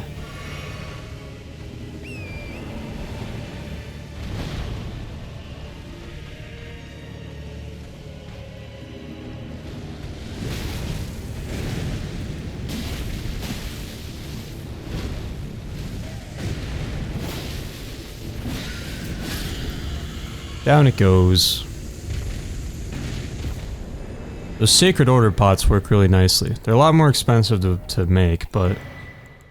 yeah, you need golden sunflowers, 2 mushrooms each, and a golden centipede, which you really do not have very many of, but... I think that's the last... Deathrite bird. Right? I'm almost positive. Yeah, so... If you need to just blow, I mean, you don't need to obviously, but if you want to just blow all the rest of these expensive crafting materials, since we're at the end of the game, getting to that point, that would be the place to do it, I suppose. Otherwise, you can just keep going in with those holy water pots, which are a lot cheaper to make, but hit a lot less hard. I did that with 11 of these and 5 of the Sacred Order pots, so you can definitely get through that without running out of pots like I did if you make like a full stack of 20 of these and however many of these you want to, so... Doesn't have to be as difficult as I just made it, but you get the explosive ghost flame incantation just like I said you would, and warp over to Ordina Liturgical Town.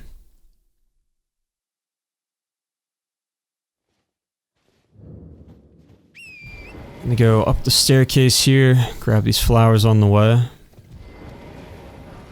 Golden Rune 10, and then back to the Grace.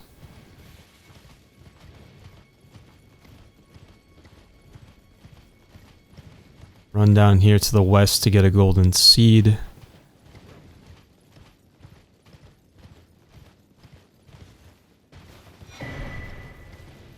And then up the hill to the north, and at the very edge of the cliff, is going to be another rotten duelist enemy.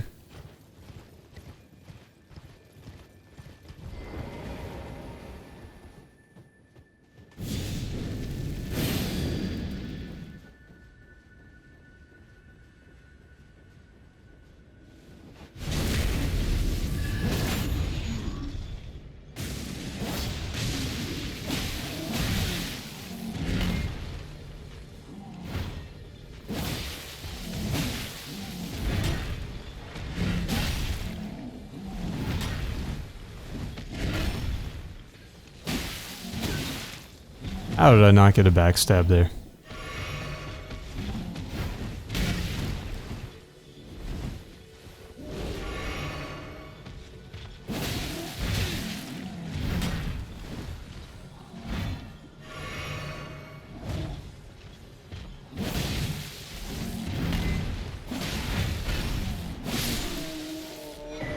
The Rotten Duelist Greaves and his Great Axe from that one.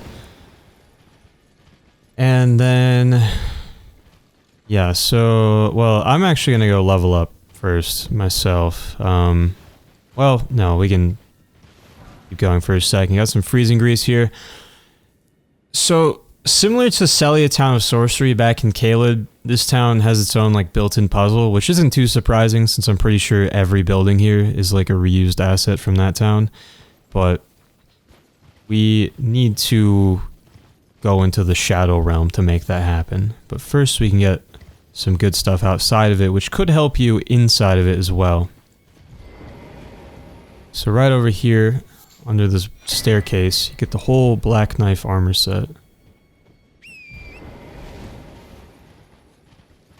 And then if you circle around this way to get to the Grace, there is a corpse around here somewhere. There you are. FTB Spone. And Glint Stones. And now I will level up.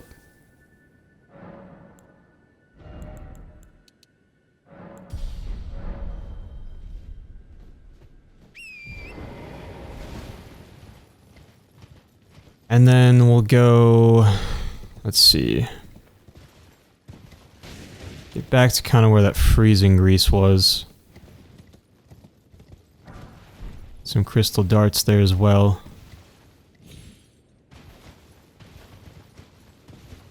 Jump up here, Golden Rune 13, and then, sorry, there's one more down here. I'm misremembering all this because I can't remember what was like only in the Everjail version of this place versus the real one.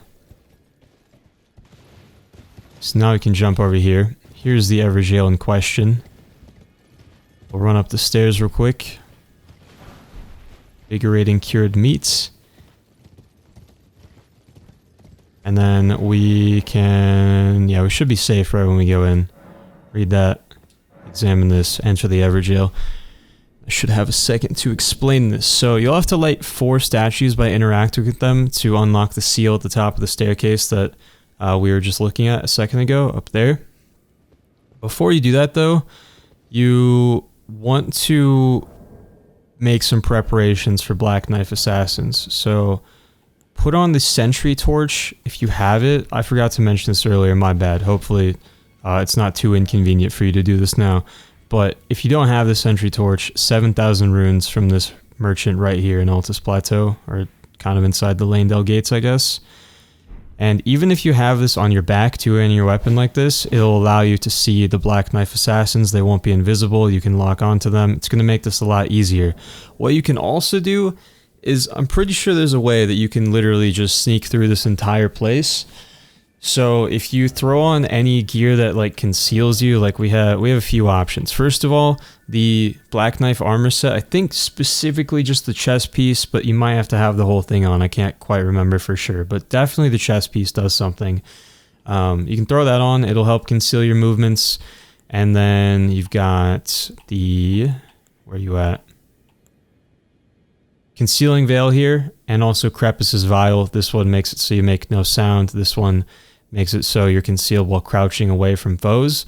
And you can use those in combination to just sneak around this whole place and not deal with any of these guys.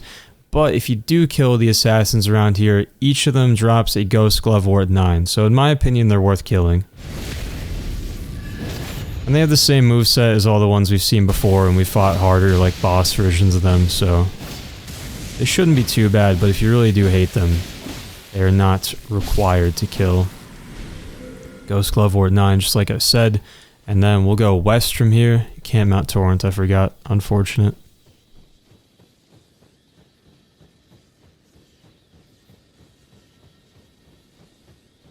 And around this corner, should see another one just up ahead.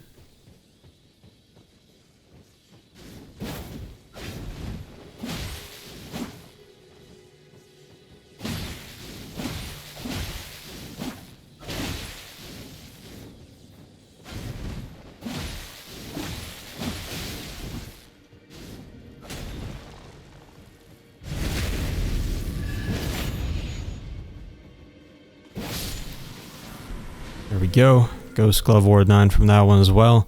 And then on the west side of this outermost building is a ladder that you can climb to the top to reach our first candle.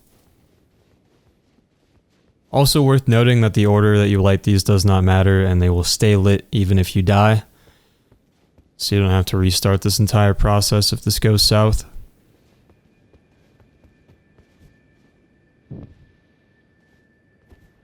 There's number 1. We'll drop down here. Now you got these archers here. I've been spotted. That actually sucks. So these are like Latenna, which means that they have infinite range, can shoot forever, and deal a whole lot of damage. You have a couple options. You can use a bow, and no matter what arrows you have or how much you've upgraded the bow, it doesn't even matter if you can use the bow. Each arrow you land on them will knock them back slightly, so you can try to keep doing that to eventually knock them off the roof. Or, by that same logic, you could, or if the bow is like upgraded and you can actually use it and have decent arrows, you could just kill them outright. But you could also try a great bow, because even if you don't have the stats for it, let's see, great bow, you will still knock them back. Even if it does like 50 damage with a great arrow, you'll still knock them back very, very far if you hit them with a great bow.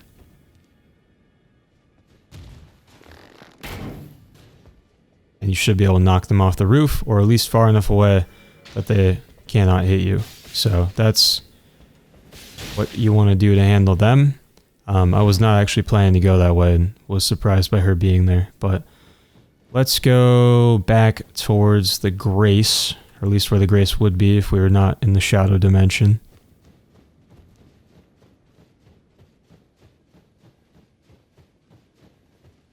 Get ready for another assassin over here.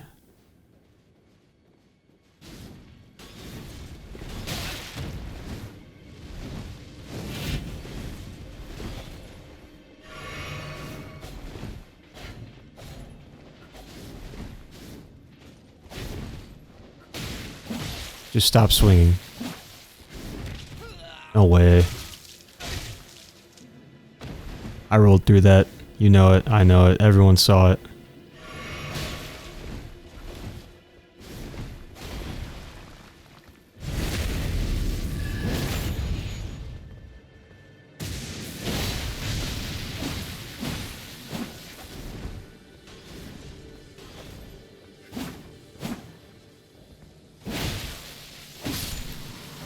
Alright, that was a problem for no reason. Grab the second candle here. And then go west down this main road here. And you can jump onto this railing here. If you're having trouble with this for whatever reason, you can just wrap around the building normally. Clockwise around the outside.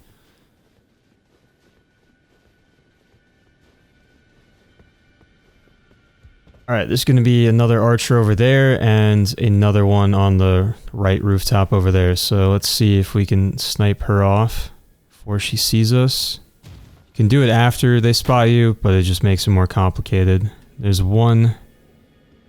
Oh, I'm blind. There's the other one.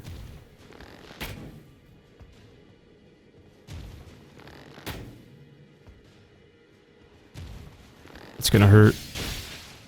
Oh, I just got so lucky.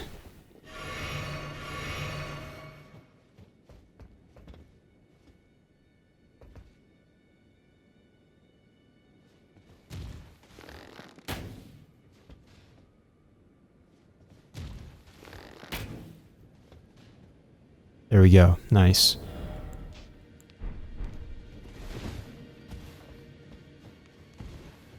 So now let's go this way. Slumbering eggs. Kind of a tricky jump right there. Not too bad though. And you have time if you knock the archers off first.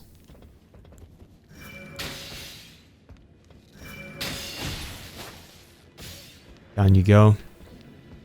And then the ladder, that looks like... Is there an item on that corpse? There shouldn't be. Unless there's a new one in the... Yeah, no, we're good.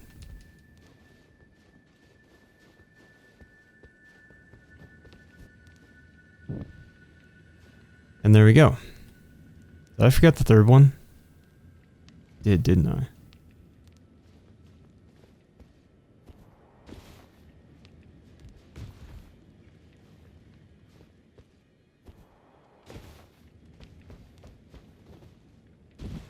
Got too caught up with the archers. That's a smart way to do it though, because the ladder is on this side of the tower. Oh, do I have to... Damn. Gotta go back up the ladder again. But they can snipe at you while you're climbing it, so...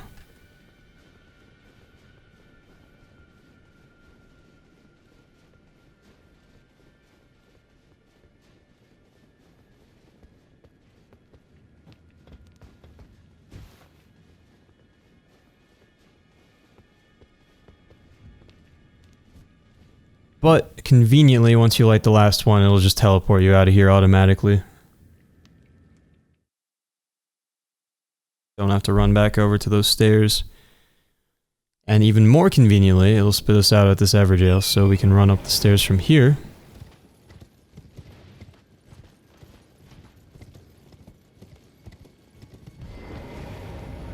And go through the way gates.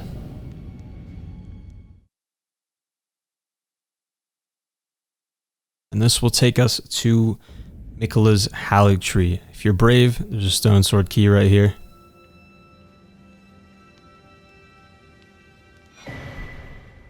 I'm brave. Otherwise, just run over here to the Grace. And we can do this area now. But personally, I mean, it's a huge pain, realistically. But I do genuinely like this zone. It's like super cool in my opinion. And we're getting to the end of the game, so I like to get the areas I don't enjoy as much out of the way first, so they don't kill the vibe later. We're basically left with Miquella's haligtree, Mohgwyn Palace, Subterranean Shunning Grounds, and Crumbling Farum Azula, then the end of the game. Difficulty-wise, I would rank them all pretty close to each other. There's some standout difficult bosses in certain places, but as far as the zones themselves, I feel like they're all pretty comparable. So, realistically, it doesn't really matter what order you do them in, just personal preference. If you're going to do all those areas, though, I would at least do Farum Azula last, since that's the final big development in the game's central story. That's my only recommendation. Otherwise, you can just keep following along with the order I'm doing in the guide. Real quick, though, reaching Mikla's haligtree will count as intel for Gideon, so warp back to Roundtable Hold. And speak to Gideon. There might be a dialogue option to tell him about reuniting the secret medallions if you haven't been back here since we got the other half of them.